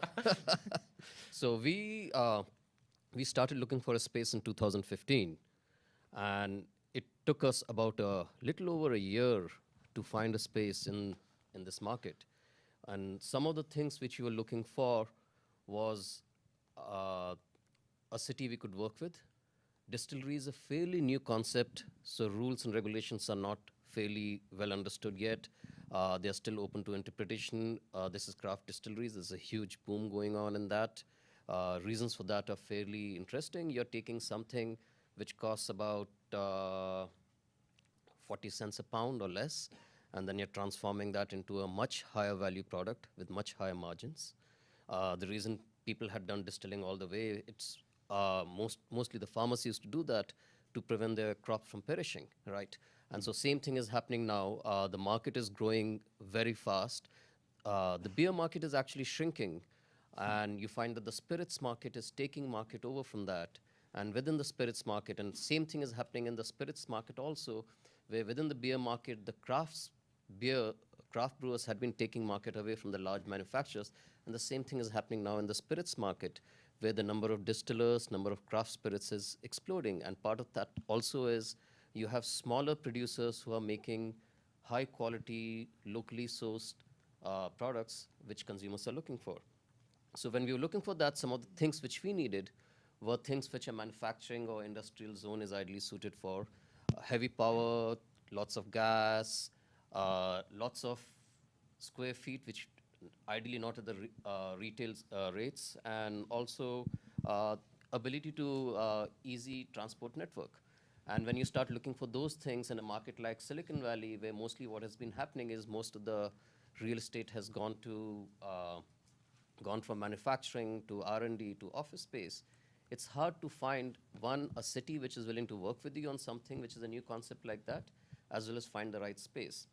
It ended up, and so if you look at it in retrospect, Opportunity Zone is a great fit for that, because those are the places where you will have larger warehouses. And we ended up finding a landlord in a zone where he was looking for a business which will elevate the state of his property, which will bring in from the normal uses which his building was getting, he wanted something better. And I guess it's Strike was close by, Hermitage was close by. He wanted another craft food or beverages use. And so he encouraged us to come in and look at that, and then we talk to the city, and that's how we actually ended up being there. I'm sure if the opportunity zone had been there, that would have been another driving factor which would have brought us into the same space. And Vera, so you've been an entrepreneur in tech and now in bricks and mortar, and I'm curious what you think of the benefit as a business owner from both of those perspectives. So this idea of equity, right, the growth capital through this equity mechanism, is that attractive to you, and kind of how would you look at that? Absolutely. So initially we bootstrapped it, and then we were going to go raise debt from the banks for operating expenses. Turns out the bank won't give you money if you haven't, if you're not profitable. In some ways, the business or the operating model which we have is very similar to high-tech or software development. You spend a lot of time building the product when you're not generating revenue. So you spend years doing that. And then when you start generating, your margins are fairly high enough that you get a much higher multiple than a traditional some other business. If you look at some of the exits which have happened in craft distilling space, you got exits like Ballast Point, which were acquired by Corona. You've got High West Distillery. Typically, these exits are anywhere from 150 million, 500 million to $1 billion. For Ballast Point, it was $1 billion. Westland up in Seattle is 500 million. And these are all operations which started and within about 3 to 5 years exited for somewhere from 150 million to 500 million to $1 billion. So it's some of the things which come in for that in terms of the equity which you need to put in, right? It's fairly cash intensive right in the beginning. But then once you've taken out the product risk, and once you have addressed the market, the fundamental thing happens is once you have addressed the market risk. Once you've addressed the market risk and you're moving a certain number of cases at a certain price point, at that point, it becomes something where the valuation in terms of the revenue and margins is very similar to what you'll find in a software thing. So at that point in time, it becomes very attractive for people who have actually put money in earlier, right? That the capital gains that they're going to get out of that on such an exit happening, because the big guys are basically looking for these small, interesting, with USP products to acquire. And Virag's kind of talking about the link between a traditional software VC kind of model and something different. And I'm just curious, do you think that opportunity fund financing could be attractive to those same VC investors, or is this a whole different type of thing? Sorry. And I guess I would start with Anne. And then Virag, since you've gone through this, I'd love to hear what you think. Yeah, you know. I think one of the challenges outlined in that and in typical venture investing and high growth startups is actually, it's a really open issue depending on where we land on the revenue tests. And so I think I just made a little note sort of saying the thing that would, and not to talk about a future question, but the thing that is actually would be very disappointing and lose a lot of the potential of this is the ability for a company to start to grow, to start to expand their market opportunity, become a distiller that is not just selling that distilled product to the zone, individuals in the zones, but is actually selling that. And actually, when we look about small business, the number one thing that helps a small business succeed is actually selling beyond your immediate customer base, beyond your local folk, to the rest of the city, to the rest of the state, to the rest of the country, and then ultimately globally. And that's how you get a multi-million or billion-dollar exit. And that should be what, that's the dream of most small businesses, and that's certainly the expectation of venture capitalists when they are investing, right? So they invest on the model of 1 in 10 of these will actually succeed, but when it succeeds, it will be a 100x return.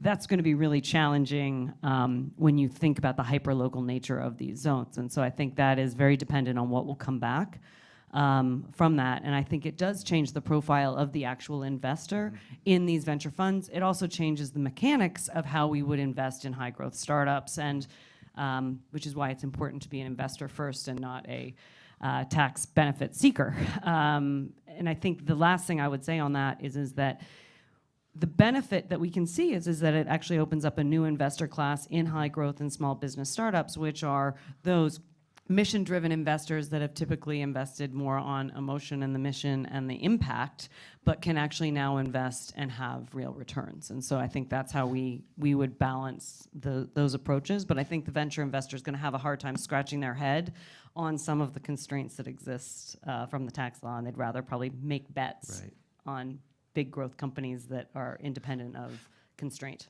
The other big thing that's different here is the length of time that is needed to achieve the full benefit, so the 10-year hold. Daniel, do you have any thoughts on how that changes who is looking at these types of deals, and also how big that market might really be? Yeah, absolutely. So I think sort of going off what Anne was just mentioning around the typical structure of venture, I think you have the constraints of the investment tend to lead to certain types of businesses. And so if you look more broadly, across the US, about 81% of businesses actually don't have access to formal capital. So it's about, I think, a little under 20% of businesses are able to get a bank loan, and less than 1% of businesses are funded through venture capital. And so there's this just massive missing middle, and some of that is because of the overall returns that you're seeking when you have a fund that's set up to be making exits within 3 to 5 years. So I think one of the big questions for opportunity zones is going to be whether there are a pool of investors who are interested in seeking maybe not the home run returns of typical venture capital, but more of the like base hits, to continue the analogy maybe to a painful point.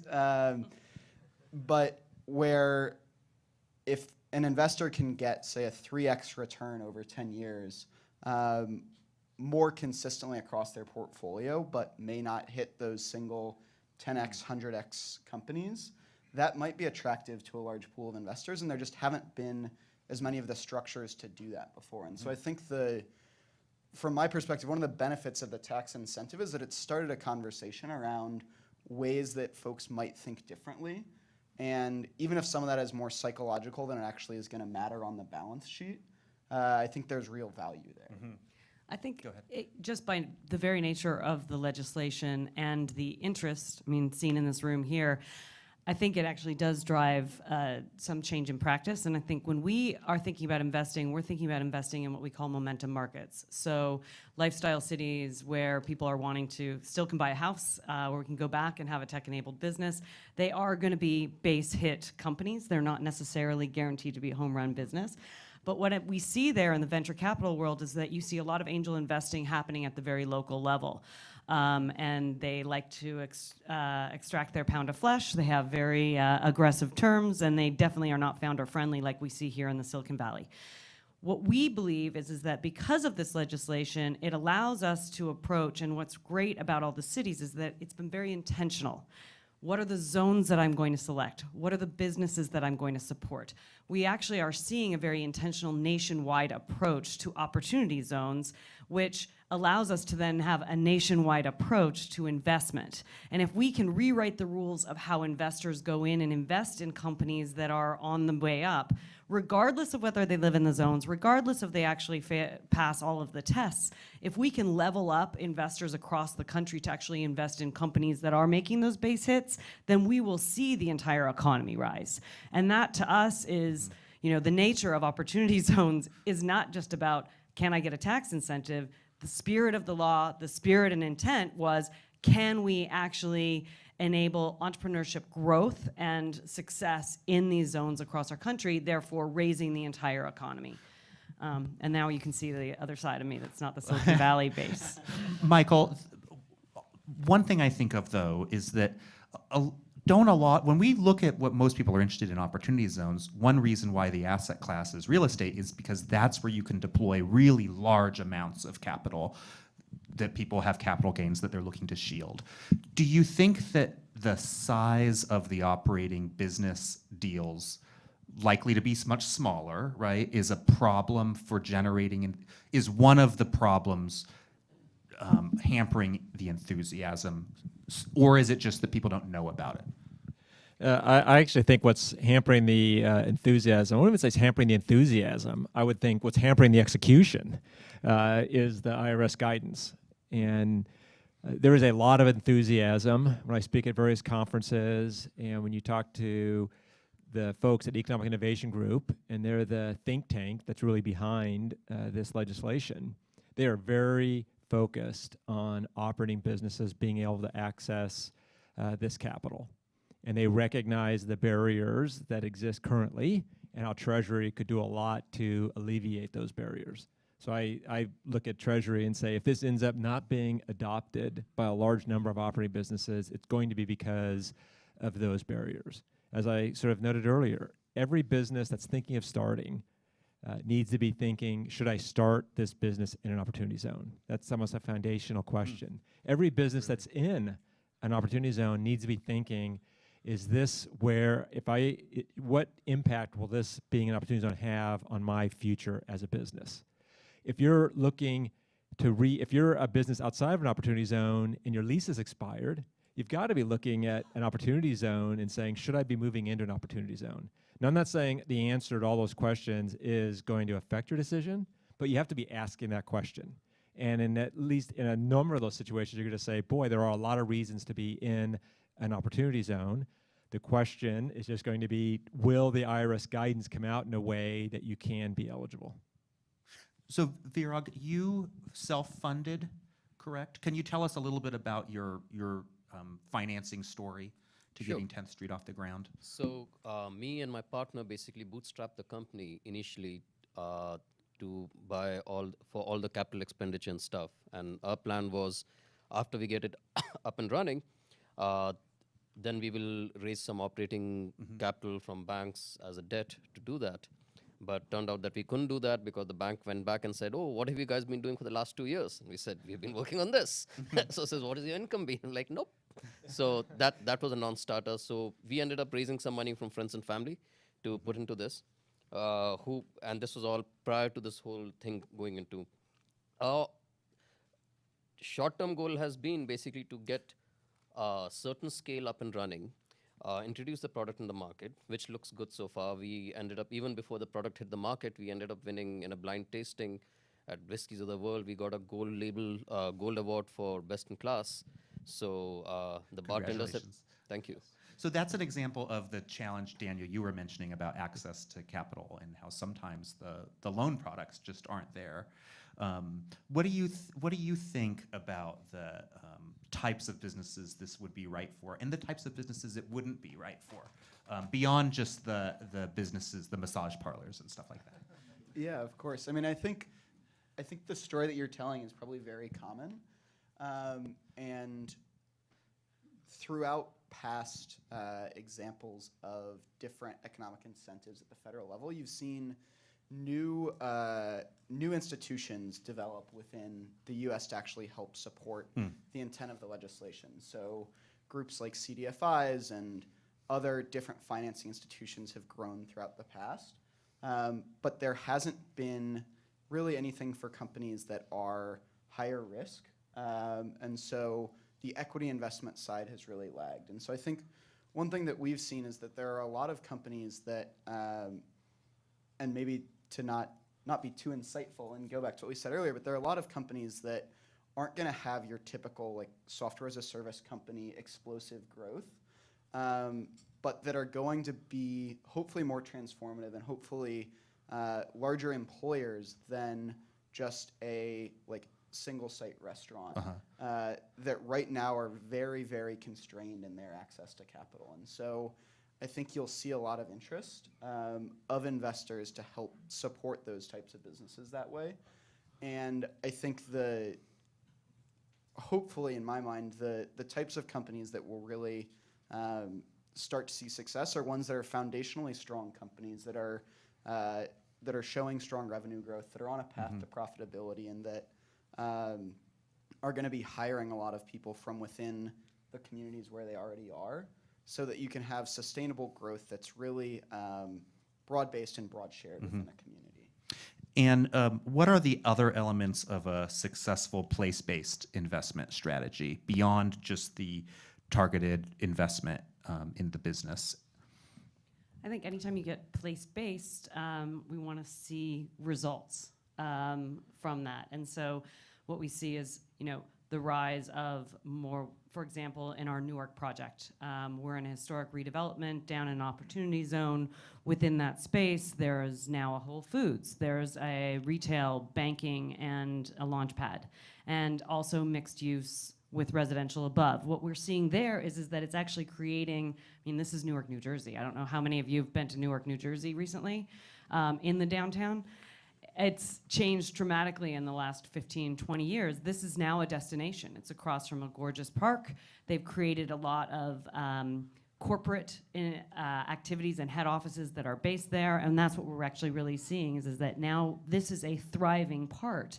And this is actually the actual goal. So that creation of restaurants, that creation of work, we've seen, and then the actual metrics around the impact of those. So for example, in our New Orleans location, we can actually track through data, 5,000 jobs have been created, $160 million in venture capital have come out of that location, and 600,000 square feet of office space has been leased from graduates of the location. What we want to see is more of that actual impact from place-based activity, and focus on those metrics and those numbers to prove that. Those are amazing stats. Daniel, what do you think the bigger ecosystem looks like in the projects you're focusing on? Yeah, so I think similarly, the place-based angle is something that I think intuitively makes sense to a lot of people. But when you get up into sort of the business functions of companies, they're often very discrete. So one example is one of our founding partners did some work in a poor neighborhood in Louisville, Kentucky called Shelby Park. And to me, this is just a good example of the way that sort of the different things come together. So Shelby Park was a very distressed community. It has since been recognized as an opportunity zone that had about 50% building vacancy, 0 jobs actually located within the community, and a lot of illicit activity. Sort of the main street corner, there was a vacant building there that was being used sort of as a brothel was what people were understood. And so the effective place-based strategy there was to, if you were to just go in and buy that building, there wouldn't be many tenants who would necessarily want to move in there. Right. If you were to put in a restaurant there, you couldn't really guarantee that there would be people coming. But by taking a place-based approach where you were, what the group is called Access Ventures, and what they did was they purchased 11 buildings in the area. They partnered with a group called Kiva to bring microloans to, so in that corner specifically, there was a bakery that just started that hired women who had been victims of sex trafficking. And then they also placed local sort of more high growth businesses in the area. And using all of that together, they were able to get additional philanthropic money to hire local artists to paint murals on the buildings. And that's a long-winded way of saying there are various pieces that we typically think of as different functions, but by doing all of that together, you now have this street corner that has a thriving business in it that is beautiful because there were local artists who were able to paint the building as well. And there are other new nodes of workers nearby. There's now 250 jobs within that community. There's been 0 displacement. So thinking through every community is going to be different, but if you can tack those different pieces together, you can actually be a lot more successful in working towards what I think the spirit of the legislation was. Right. And so I think it's exactly what Anne was saying. It's amazing. Louisville is everywhere. I know. It really is. We're talking to them about a project too, and they are on the forefront of this legislation and doing what they can. It's a phenomenal use case and case study to look at. Well, Anne, what should cities be doing to either take advantage of this or guide it in a way that aligns with what we want? Oh, I don't know that I'm the right person for that one, but I think being intentional and purposeful around what you want to see from the zones is absolutely critical. The types of businesses, the types of placemaking, trying to attract the right business opportunity for those zones, focusing on businesses that exist either within the zones or attracting them locally rather than trying to attract big business from outside. So every city economic development department spends all their time trying to get big companies like Amazon to generate a bunch of jobs. Right now, you should be thinking about how do I support not the real estate investor who's fine, They will be fine. You will all be fine. We like you too.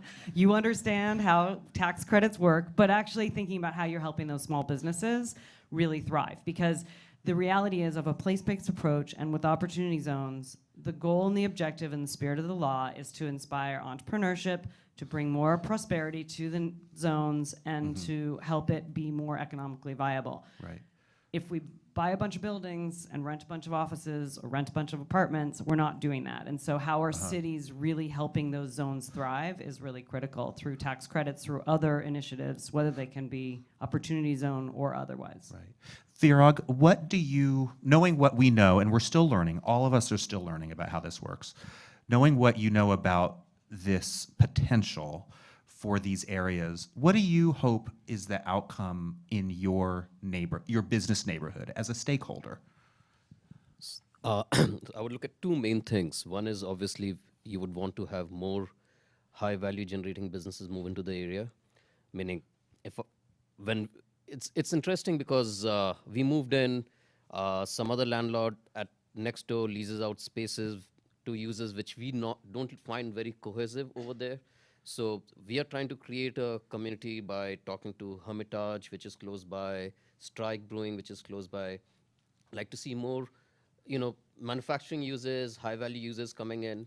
Also, if this brings in more investment capital, that'll help us, right? So I don't think my landlord even knows about this stuff, which is what I pointed him to. So as he tries to bring more businesses in, but trying to bring in more businesses which will actually be able to build a community around, right? Right.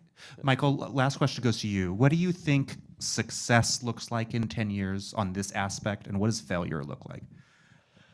So I think success will look like more jobs, higher income levels, and the like in opportunity zones. And the one part about the whole site selection process, the whole zone selection process, is the states had to select 25% of low-income communities in their state to be opportunity zones. So there's going to be a great opportunity for a lot of data those that are analyzing the effect of this incentive to be able to compare opportunity zones to similarly situated areas that did not get the opportunity zone designation. So I'd say number one is is to have more jobs, higher income levels and the like. And then two is that the existing residents in those communities benefited from that economic growth in those communities. And then to say what does failure look like is the opposite.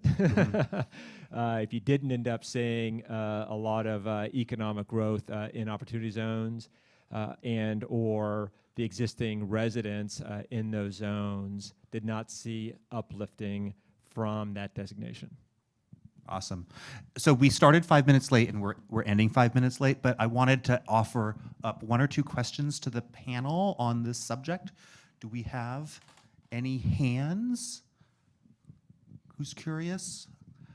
Real estate investors, are you all going to be looking to market to businesses that are interested in the zone financing, opportunity fund financing? We have one, yes.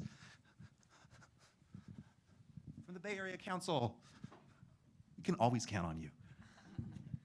Yeah, question for the panel. I'd be curious, for the investors that are investing in business and looking at using the source of capital, what is your capacity to educate these businesses on what opportunity zone investment means for them? And would an external partner in that be helpful? Yeah, I think it's a great question. I think, judged by everyone in the room today, there's a lot to be learned all around. I think when we've spoken with companies at very initial stages, there's been a lot of enthusiasm, but also at this point, a lot of uncertainty around how businesses fit into the picture. And so I think really the more the merrier at this point in terms of folks and partners who understand really what's going on and how that can be helpful to various audiences. I just wanted to add that I also think landlords are a critical component to this education. The fact that you had to tell the landlord about it being an opportunity zone, and then maybe that's an incentive when you're leasing, it should be going sort of the other direction. And I know our Opportunity Zones working group, we've developed a 2-pager that a landlord could give to an operating business to say, these are the benefits of investing, and here are the rough qualifications. This isn't tax advice, talk to your own tax advisor. But I think that, I can happy to email that. I'll make that available to Nathan so he can share it. But I think that the education isn't just from the fund down to the businesses, it's landlords and it's various associations and the like, is getting the word out about the importance of this education effort. Awesome. Well, thank you to our panel. We're super lucky to have Anna and Daniel and Michael and Virag. This is really new, and both of their businesses and their funds are very highly respected, and it's just, we're very lucky to have you. So thank you so much for having come. So thank you. So next up, we have our real estate panel, and I am going to not be involved. I'm handing things over to Craig Mizushima. Thank you, Virag. And Craig is the Chief Impact Officer at the Housing Trust, Silicon Valley. The Housing Trust is the single largest nonprofit lender for affordable housing in the Bay Area. The organization's financing has leveraged almost $200 million in financing, supporting the creation of 17,000 new homes, and its programs help everyone from those experiencing homelessness to renters and first-time home buyers, and the development of ADUs. Thank you so much for that. Thank you, Nathan. Appreciate it. I've got the pleasure to introduce my panel. First person I want to introduce is Eric Hayden. Eric, why don't you come up? Eric is the president of Urban Catalyst, and he's responsible for developing more than $3.5 billion in real estate projects, including over 2,300 residential units in the Bay Area. Mr. Hayden has experience in acquisition, financing, and development of multifamily, single-family, and large mixed-use and master plan developments, including commercial and industrial, and all the while working closely with municipalities and community groups. Most recently, he's entered the market with a $250 million opportunity zone fund, which he's a sponsor. Thank you. Next panelist is Jan Lindenthal. Jan is the Chief Real Estate Officer for Mid-Penn Housing, which is well known as one of Northern California's most admired and largest affordable housing leaders. Since joining Mid-Penn in 2009, she's overseen the construction of more than 3,200 affordable homes.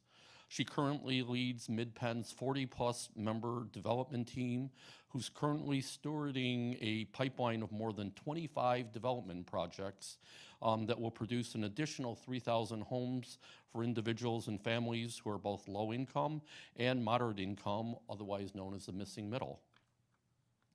And finally, our third panelist is Kelsey LeMaster. Kelsey is a partner in the tax practice of the law firm of Goodwin Procter. His practice includes mergers and acquisitions, opportunity funds, real estate and venture capital fund formations, private equity and venture capital investment structuring, investments in real estate by investors, and joint venture and other partnership transactions. His firm's work include representation of over a dozen opportunity zone funds throughout the country. So please welcome the panelists.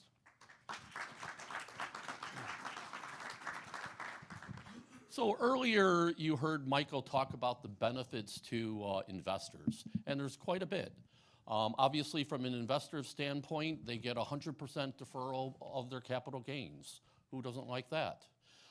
They also have an opportunity for a reduction of 10 to 15% of that capital gains after 5 to 7 years. And more importantly, they have the opportunity to completely eliminate their capital gains at the end of 10 years for their opportunity zone investment. So we get why the investors are interested in it, but I'm curious from a development standpoint, Jan, why is Mid-Penn interested in opportunity zones as a developer? What's in it for the developer? Several reasons. One is that as a nonprofit affordable housing developer and owner, we own properties that are located in opportunity zones that we want to be able to redevelop. So that's one reason that we're interested. The other is that we're working really hard at trying to figure out how to address this missing middle, which is the folks that make too much to qualify for conventional affordable housing programs but still can't afford a market rate apartment. And in order to serve that group, we've got to find non-traditional sources of capital. And the reason that we're actively engaged in exploring opportunity zones and how they could be applied to that is to try to crack that nut. Okay, thank you. Eric, you're not only a developer, but you also are a fund sponsor. What's in it from you? I don't know if you do much affordable housing, but certainly on the market rate development. And again, we certainly understand why investors are interested in it, but what does an opportunity zone do for a developer? You know, when we saw these opportunity zones come through, and specifically the opportunity zone in downtown San Jose, we looked at it as a real, no pun intended, opportunity to do ground up development. You know, we put together a team at Urban Catalyst that has a lot of experience doing ground up development, and we were doing development in opportunity zones before there were opportunity zones. In fact, we've done about 1,000 units in opportunity zones. But overall, the development potential in these areas has always been there, and it continues to be there. Thank you. And Kelsey, you represent opportunity zones, or the creation of opportunity zone funds, a dozen or more so across the country. First of all, who do you represent? Do you represent the investors, the developers, the fund managers? Yeah, so we tend to represent fund sponsors. So the folks who are building opportunity funds for investors. Often those sponsors will partner up with developers. In some cases, we are working with folks who traditionally were developers, but are sort of transitioning more into fund sponsor / developers, where they know how to do the deals in opportunity zones, and this is a very attractive source of capital that they can raise and build out an opportunity fund that then they can use to go and do the deals and develop the deals either on their own or with joint venture partners. Thank you. So can I ask a follow-up question? What do you see, since you work in multiple states, what do you see as the advantages of California's opportunity zones? Or are they all the same? Yeah, so I personally don't get too involved in the selection of opportunity zones or which states are better than others, but we do work with funds that invest significantly in California. I just think that the size of the state and the number of zones that are available here presents a very attractive set of potential investments. And I think in California in particular, a number of these zones were already, even though they were low-income zones, they were already attracting a fair amount of capital. So for traditional real estate fund sponsors and investors that are looking to make the investment to not only get the tax benefits, but also to realize very powerful, compelling investor returns, a lot of the zones in California were already on the rise. And we see that as being a very compelling story for funds to focus in on those zones in particular. Okay. Well, Eric, you're obviously a fund sponsor as well, and do you view that your funds have advantages over other funds, or is it really more opportunistic to support some of the projects that you're doing? Well, of course, I think our fund has advantages over other funds. Primarily, our focus is real estate development in the Bay Area. We do a wide variety of product types, but the Bay Area is our primary focus. And of course, within the Bay Area, downtown Oakland and downtown San Jose. So really, those are the areas that we are going towards because we think that those areas have the most opportunity where we can do ground-up development, where we've been doing ground-up development, and really give a good return to our investors, but also at the same time, improve the community. I mean, we talked a little bit at some of the previous panels about how these funds are somewhat a mixture of investors coming in wanting a return on their investment, but also their impact funds that go into these opportunity zone areas and really improve the communities. Okay. In terms of talking about California's advantages and disadvantages, Michael had said earlier that the creating a fund, the advantages of a fund really are maximized by creating the fund and investments in 2019. but yet we have developments that occur in California that are not quite that easy and don't exactly fit into a neat box where we can get them off the ground in the next 12 months. Jan, how long does CEQA take to do that? Can you identify a property today, get through the CEQA process, create a fund, and invest? Well, this is an area where affordable housing may have an edge over conventional market rate development because we can qualify for the categorical exemption under CEQA depending on the project and the attributes of it. We can, if we're in a mitigated negative deck situation, we can get that done in less than 12 months. Mm-hmm. And Eric, how long does CEQA get through you on a conventional process? That is a loaded question. I will say CEQA has taken me anywhere between 12 months and 5 years, depending on the type of project. CEQA can be a very challenging process to go through. However, in downtown San Jose, we've, with the recent adoption of their downtown environmental impact report and some of their streamlining processes, we really have seen that we can go through the process much quicker.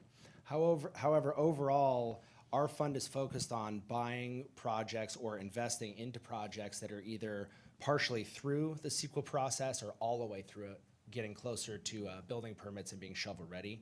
And really that's due to the 31-month time frame that we have to deploy our capital. And just one thing I would add to that, just to pick up on what Eric was saying, is thinking about what municipalities can do to incentivize development in their opportunity zones would be to do the environmental review up front. So where cities proactively do an EIR that, that covers the anticipated development, then that's going to accelerate the investment.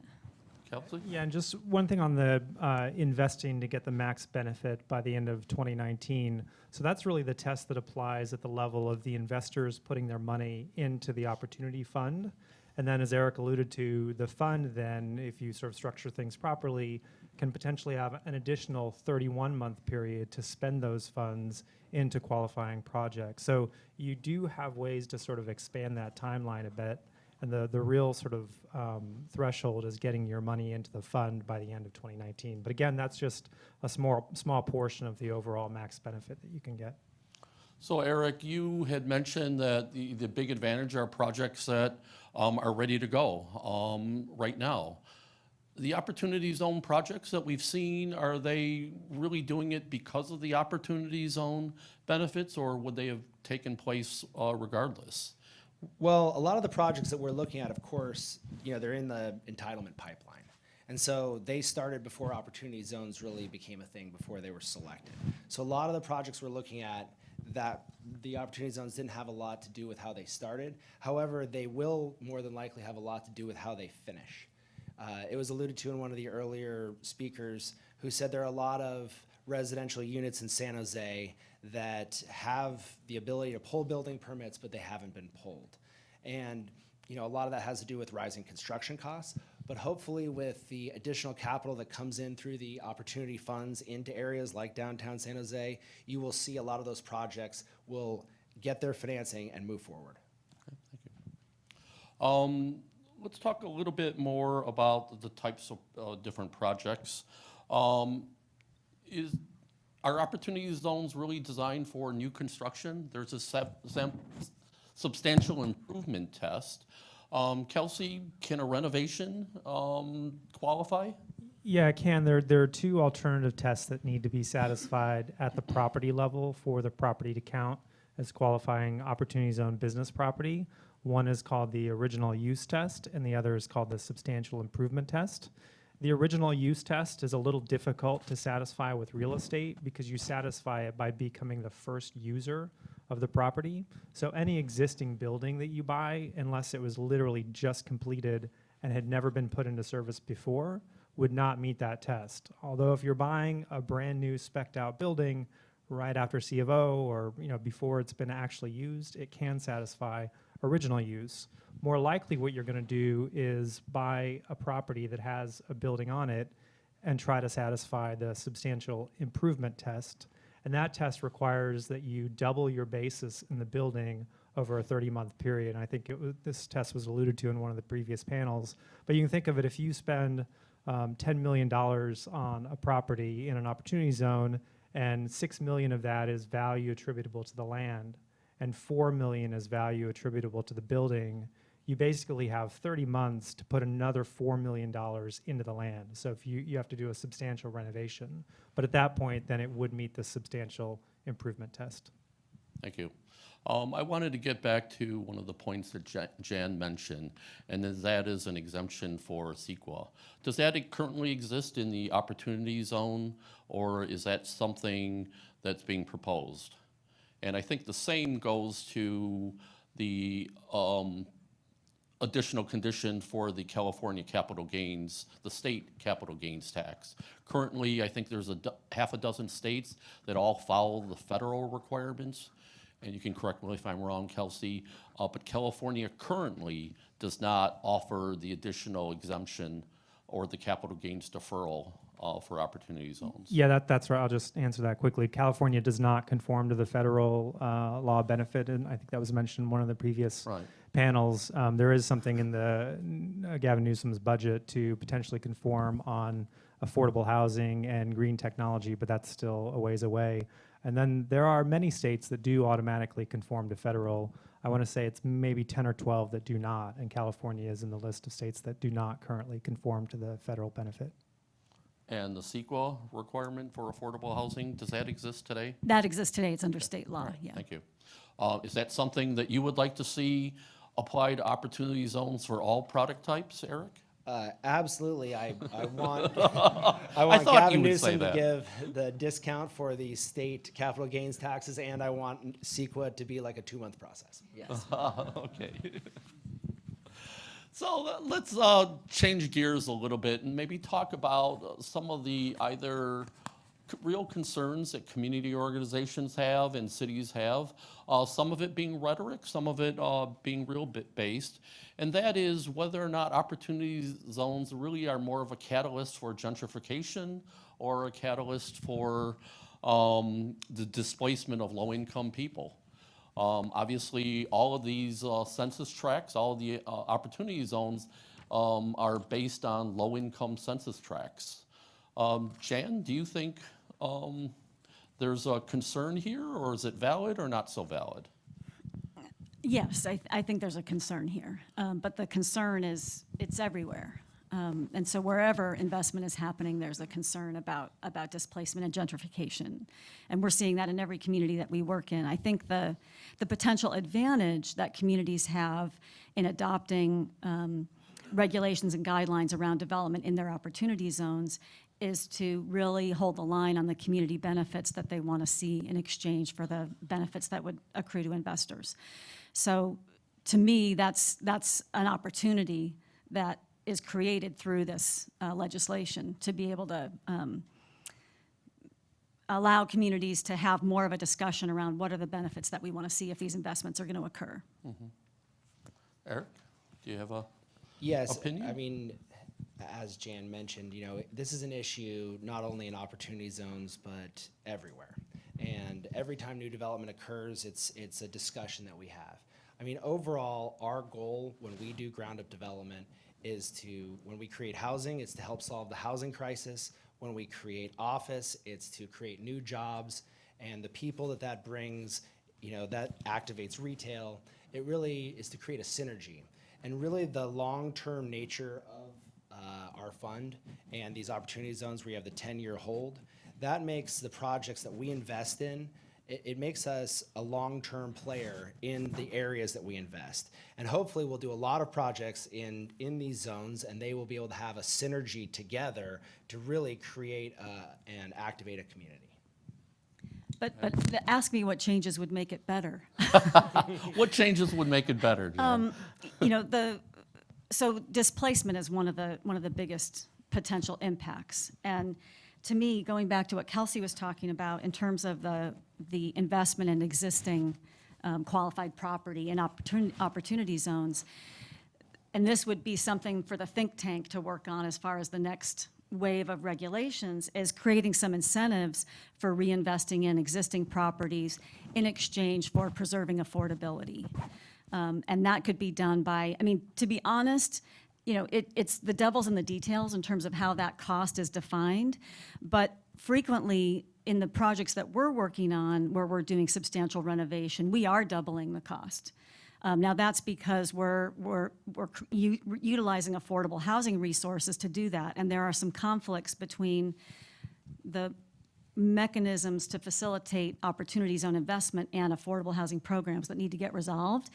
But setting that aside, looking at how you could incentivize that investment into existing multifamily rental housing that would help preserve those units is something that I think there's some real possibilities for. Okay, thank you.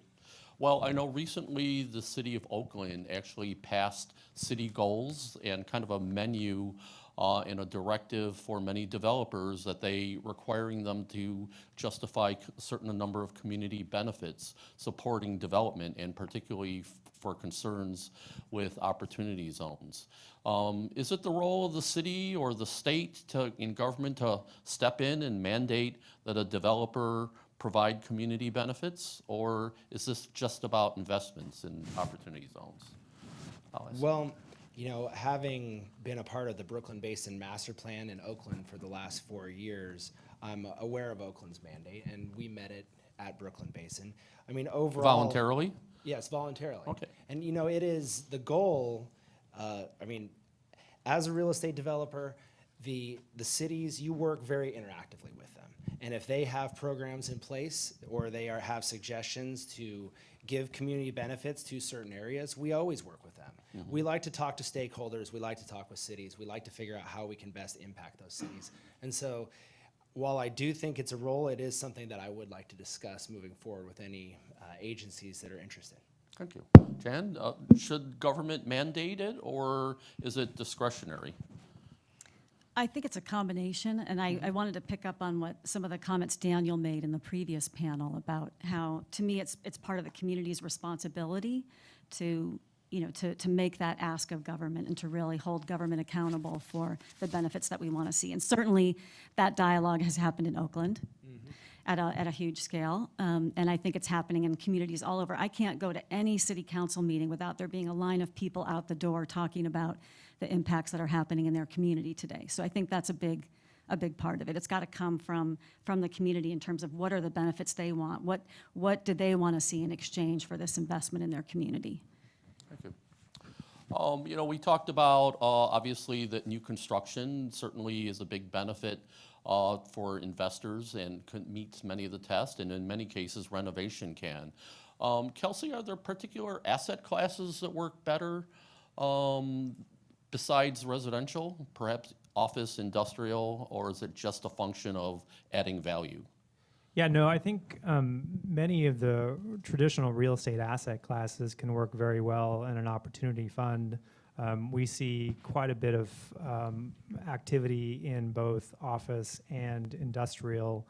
You know, there can be situations where these other tests that apply at the business level could become challenges to, you know, a business that's operating in an industrial warehouse, for example.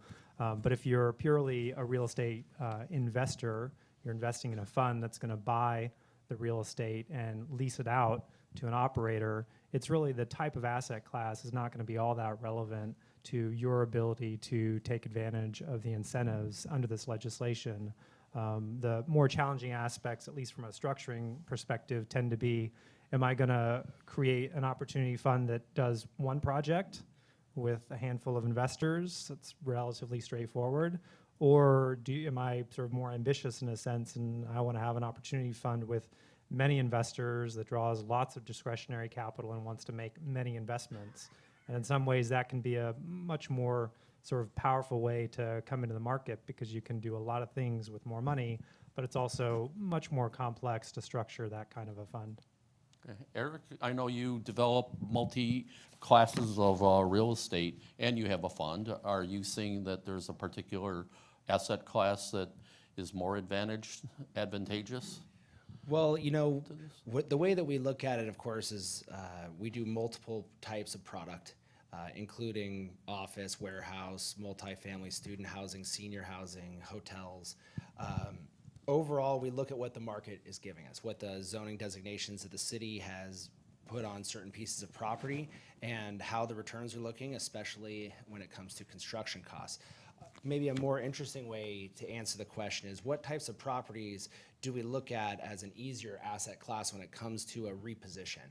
So, you know, Jan talked a little bit about how she repositions below market rate multifamily. You know, we have a harder time looking at repositioning market rate multifamily because it's hard to, when you look at the cost of the building, it's hard to spend on a one-to-one basis and still have a project that pencils when you're looking at redeveloping market rate multifamily. It's easier when you're looking at, say, a big office redevelopment or industrial redevelopment. Okay. I wanted to get back and talk a little bit about your fund because it's centered in the Bay Area and principally, I believe, in Oakland and San Jose. Why those two communities? Well, those two communities for a number of reasons. The first is I've been a champion of downtown San Jose my entire career. I've been doing real estate development in and around the downtown core, and it's been a passion of mine. So I love San Jose. Second, I've done a lot of work in Oakland and throughout the Bay Area. San Jose itself, it seems like it's right on the cusp of an office boom. I mean, you see Palo Alto as like the center of the universe, and you see as it expands, you see office development in Sunnyvale and Cupertino, and as those areas have really been built out, you know, you kind of look at what's next. And when you look at what's next, you see downtown San Jose and North First Street. You see Google coming in. You see Jay Paul coming in and buying big properties. You see Gary Dillabo coming in and buying a bunch of properties. You see that there is this wave, and it's really time to catch it, especially in San Jose. Oakland, on the other hand, Oakland is really a function of San Francisco, and as San Francisco, you know, increases in values and, you know, creates jobs, you see people thinking, well, it's a lot cheaper to live in Oakland. It's only, you know, 15 minutes without traffic across the bridge and 12 minutes on BART. So you see a real, you know, in the last, say, 5 to 10 years, you see a real renaissance happening in Oakland where the residents of Oakland and the developers have really come together to create a cool place to live. Okay, thank you. Your fund, you know, I think Michael Novogradac mentioned there was $1 billion in actual funds that were deployed last year. Your fund's $250 million. That a quarter of the entire country's opportunity funds that were created? Well, that's a great question. So, you know, the Secretary of Treasury did say that he thinks $100 billion will be going into these funds, and it's over the next several years. I like it that Michael broke it out into 5-month period or 5-year periods. But overall, really the regulations from the IRS as they came out, the first tranche gave a lot of clarifications, and that was at the end of October. So you saw a lot of funds sitting on the sidelines really waiting for those clarifications to come out. One of the major ones was the 31-month time frame to deploy your capital. Before that, it was 6 months. I don't know how you raise $100 million and spend $100 million in 6 months. It just seemed kind of infeasible. There were several other clarifications, especially the one-to-one investment in property. Initially, it was one-to-one investment in the land and the building. It was clarified that it's just the building, which suddenly opened the door for, you know, repositionings and renovations to be a larger part of the overall projects. So you saw that came out. You also see the new one coming out. You see people waiting for the clarifications before they make their leap into creating their funds. But we don't think we're going to have any issue at all raising money or spending money with the current regulations that are out. And do you view your fund as being more opportunistic versus strategic? Yeah, that's a great question. I look at our fund in both ways. You know, we are opportunistic as in if I see a project in Seattle or Los Angeles or San Diego, I'm obviously going to take a look at it. I'm not going to say I'm not doing this project because it's not in the Bay Area. But strategically, we are focused on the Bay Area. The Bay Area is where we have all of our experience, where we have been working and operating for our entire careers. And we really like the job engine of Silicon Valley sort of as the backbone to our investments. We think our investments here will be safer because of it. And, you know, I mean, we're lifelong residents. Here we are. Okay. So I'm curious, these funds, you know, seem so easy. You know, you self-certify to create a fund, and yet you've got an entire cottage industry being created. I think Nationwide Exchange Services in the room, and they provide services to funds effectively to help them manage it. Kelsey, what's the big deal? I thought you just self-certify it. What has to be done after that? Yeah, it's actually all that easy. So everybody, you build your own fund, self-certify, you'll be all Eric set. did it. Yeah, Eric didn't have any help, by the way. He did it all by himself. So no, I mean, there are easy ways to build an opportunity fund, and then there are hard ways. The easiest way is, like I mentioned, if you have a single project, you have a couple of investors that recently recognized capital gains, they're all ready within their 180-day window to put them into your fund. You're ready to go buy the asset. You've gone through CEQA. Everything's ready to go. And that's relatively straightforward from a structuring perspective, assuming all that other stuff works out. Now you say, well, I actually want to do a fund that invests in more than one project.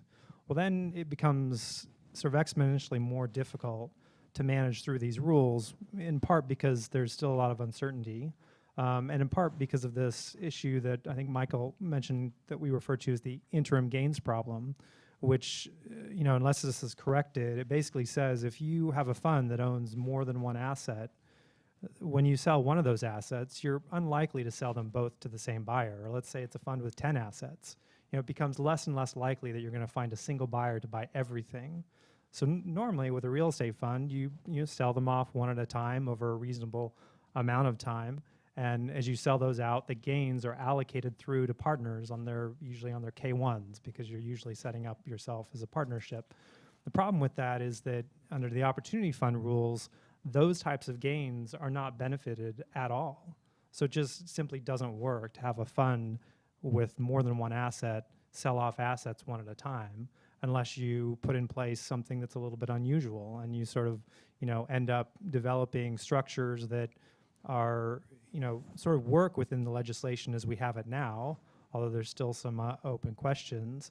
And, it's very complicated to get those to work out properly, even though it does appear that this legislation was intended to allow, multiple asset funds and, long-term funds that invest in more than one properties.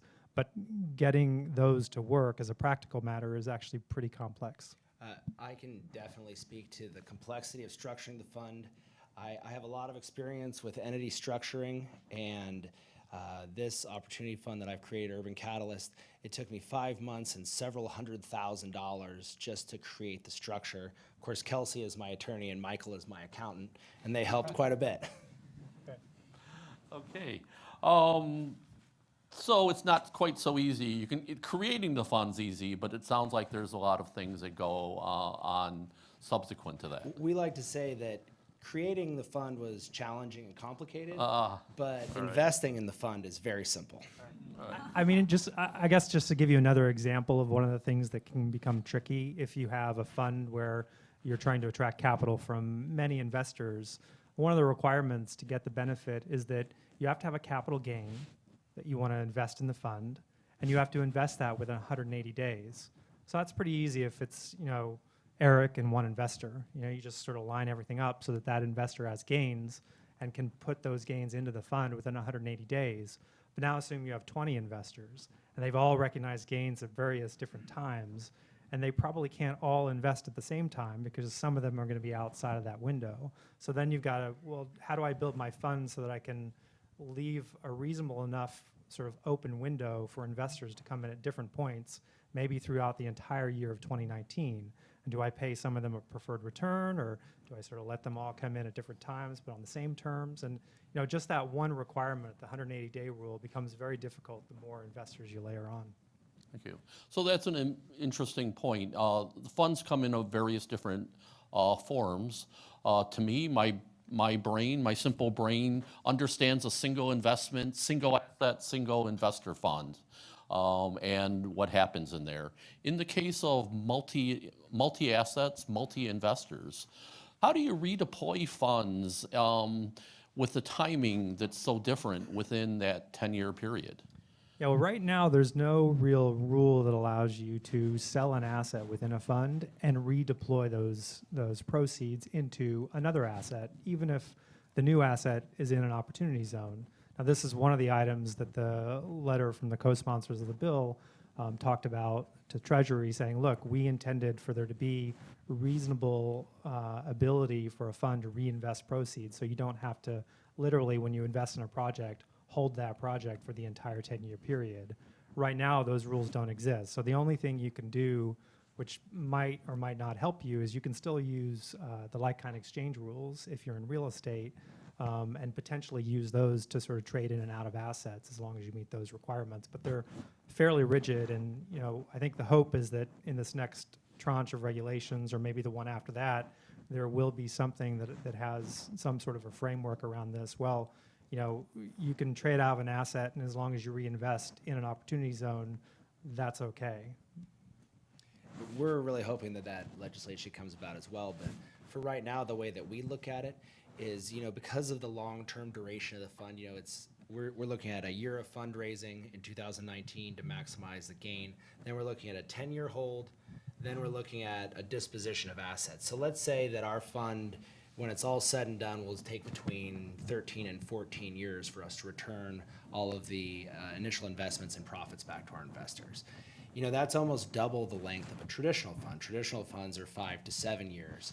And we're really looking at having two funds that would almost be bookended together, where in the center, we would have our assets stabilize, and then we would refinance those assets and redeploy the refinanced money into new assets.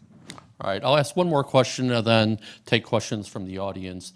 But how do you get out of this fund? At the end of the 10-year period, are you selling to an investors, or do you just simply sell the asset to a third party? Is it as simple as that? It is not at all as simple as that. That's one of the hardest things about these rules. And I think a lot of us kind of have our fingers crossed that Congress will do something over the next 10 years to make the exit planning more simple to execute. But the way it's set up right now is these tax benefits that everyone talks about are tied to the investor's investment in the fund. They're not really tied to what the fund does with the assets. So what that means is, for me as an investor, to get the no tax on appreciation, I get that by selling my interest in the fund. Well, if I'm an investor in Eric's fund, am I going to sell an interest in this fund that has 10 or 20 or 30 different assets? Who's going to buy that? Is the sponsor even going to let me sell it? And is there liquidity out there in 10 years for me to sell an interest in the fund? And what if everybody wants to sell at the same time? Who's going to buy all those interests? And it's a question that doesn't have a very clean answer. I think what we do with our clients is try to come up with various sort of exit strategies for what could this look like in 10 years. And we come up with one or two that, under the law that we have today, at least as a technical matter, work. They're still not ideal, but you do have something that is feasible, and then hopefully it will actually become easier between now and then. Thank you. Jan? If I could just add Yeah. one thing. So the issue of exiting the fund is one of the things about the opportunity zone rules as they currently stand that make it difficult to pair with affordable housing. Because in affordable housing, we're also using long-term investments, but it's typically more like a minimum of 15 years with a goal of preserving that asset for 55 plus years. So the idea that an investor comes in and their capital gain is deferred, which is good for them, but it's not forgiven. And the amount, the 15% that is written down over that initial 7-year period isn't enough, we don't think, to really make it financially viable in affordable housing. And then we still have the issue of what happens when they do want to get out, because that could force a refinancing or a sale of the affordable housing property, and that's what there's a tremendous amount of effort to prevent. Okay. So I also want to talk about our exit strategy, and sort of as Kelsey was alluding to, there are some complicated structures. The first structure is our fund is a REIT, and that's what allows us to get the tax-free nature of the profits from the fund. One of the rules for a REIT is when you declare and start selling assets, you have 2 years to liquidate all your assets. We're planning on liquidating our assets one at a time to different buyers instead of in, say, a bulk sale to maximize the return to our investors. Overall, we like the 10-year hold because it's, in general, real estate appreciates over 10 years, but we also like it that we're not forced to sell in a certain time frame. If after 10 years, say we're in a recession, there's nothing that has to compel us to sell in that year. We can wait until the market picks back up and then sell our assets. Thank you.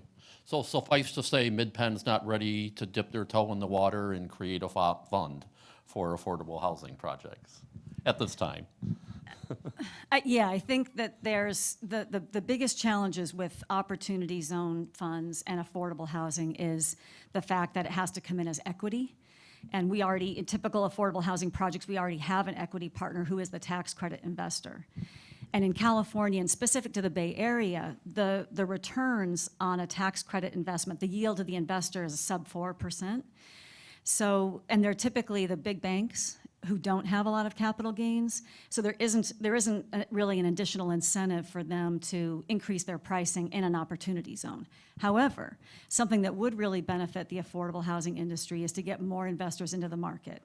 And to the extent that other investors who do have capital gains, that this incentivizes them to get into the tax credit market and helps them match the returns of the big banks, then there would be more competition, which is always a good thing. And certainly in other parts of the country where there's more credits and less demand, it could also be more beneficial. But here in the Bay Area, we're at this point not seeing a lot of application for tax credit finance projects. The application that we're really pursuing is for workforce housing that would be non-tax credit assisted. Thank you. So with that, I'll throw it open to questions from the audience. Hang on.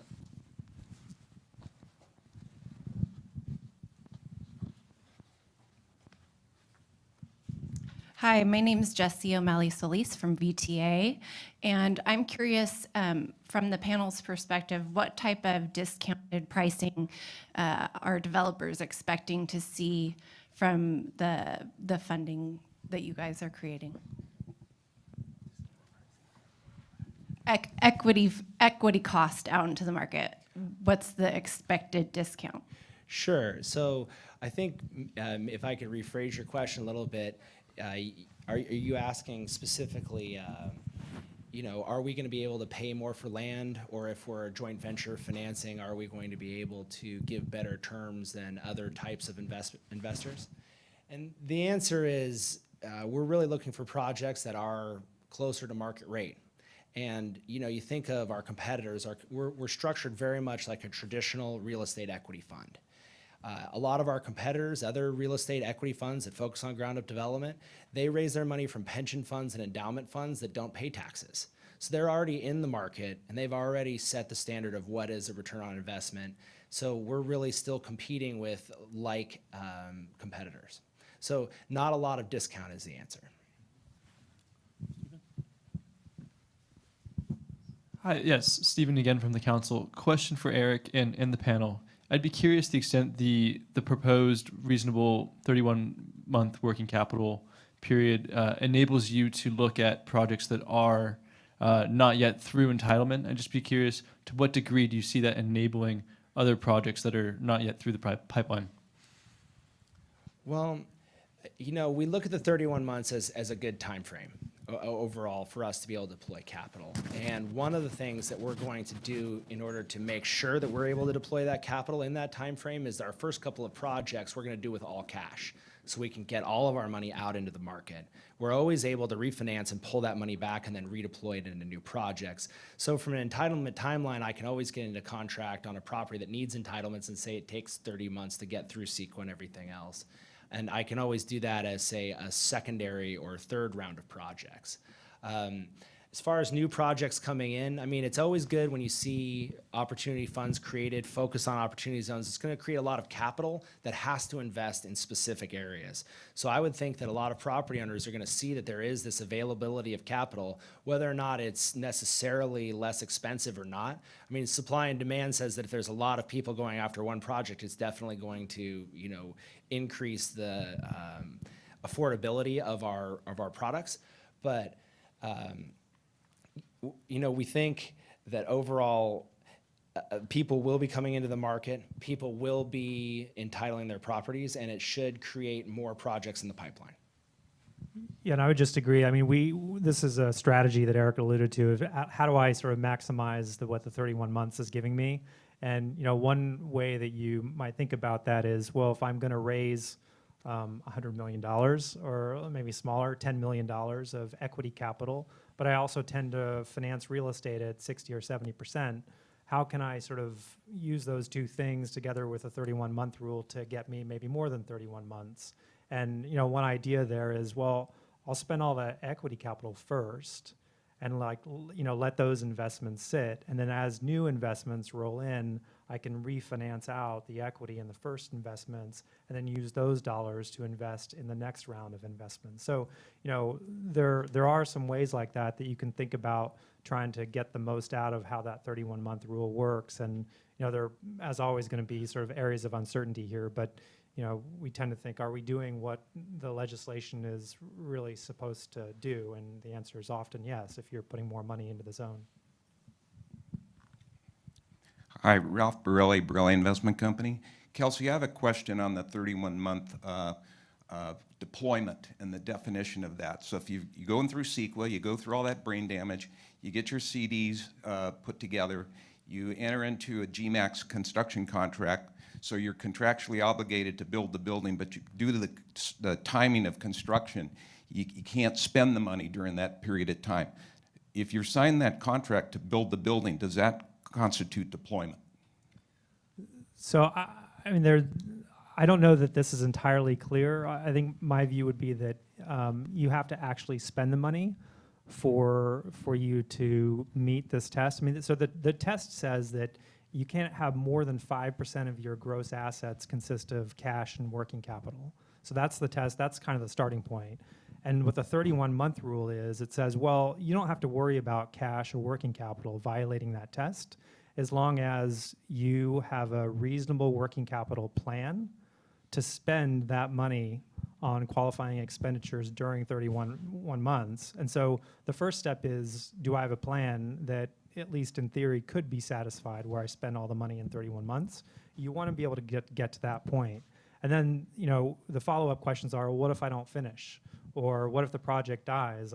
And those what if questions don't have clear answers. But again, I tend to hope optimistically that if you're acting reasonably and you're spending the money according to the plan, if things happen that are outside your control or if the plan takes longer, that you'll be okay. That'll be clarified in a way that's helpful, or at worst, you'll sort of have a violation of the fund terms. But a violation of the fund terms in this context generally just means you pay a penalty, which is sort of a monthly penalty, like an interest charge. So it's not like everybody loses and you go home, right? So you may have to pay some money to the IRS in the worst case.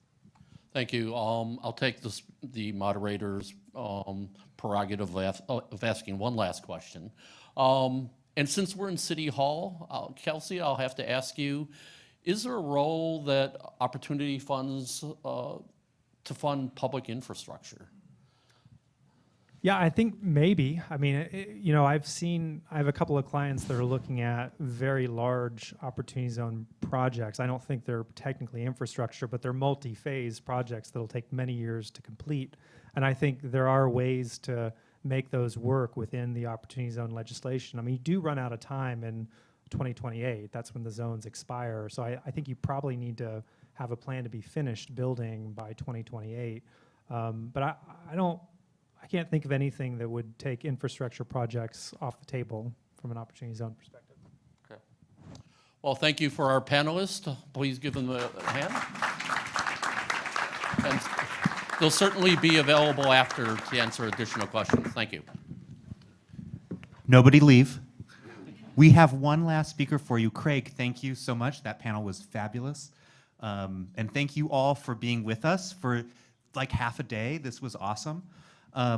So we're going to be taken out by Graham. So Graham Richard served as mayor of Fort Wayne, Indiana from 2000 to 2007, following a 20-year career in business, where, among other activities, Graham helped start a cable television company, a public television station, and a small-scale hydropower company.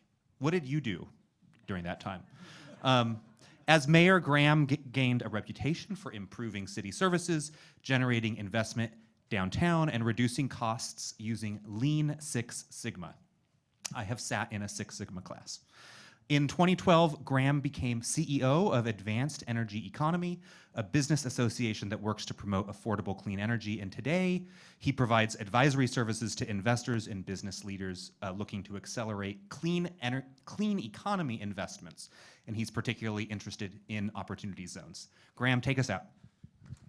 Thank you, Nathan. Before we do that, Nathan, stay standing. Anybody who participated in a panel or who helped put this together, stand up. Stand up. A round of applause for all of these folks. Thank you. So in 1999, I got elected Fort Wayne mayor, city of 265,000, by 76 votes, a lawsuit, and a recount. Overwhelming mandate as a Democrat in a very Republican city, situated between Indianapolis and Detroit.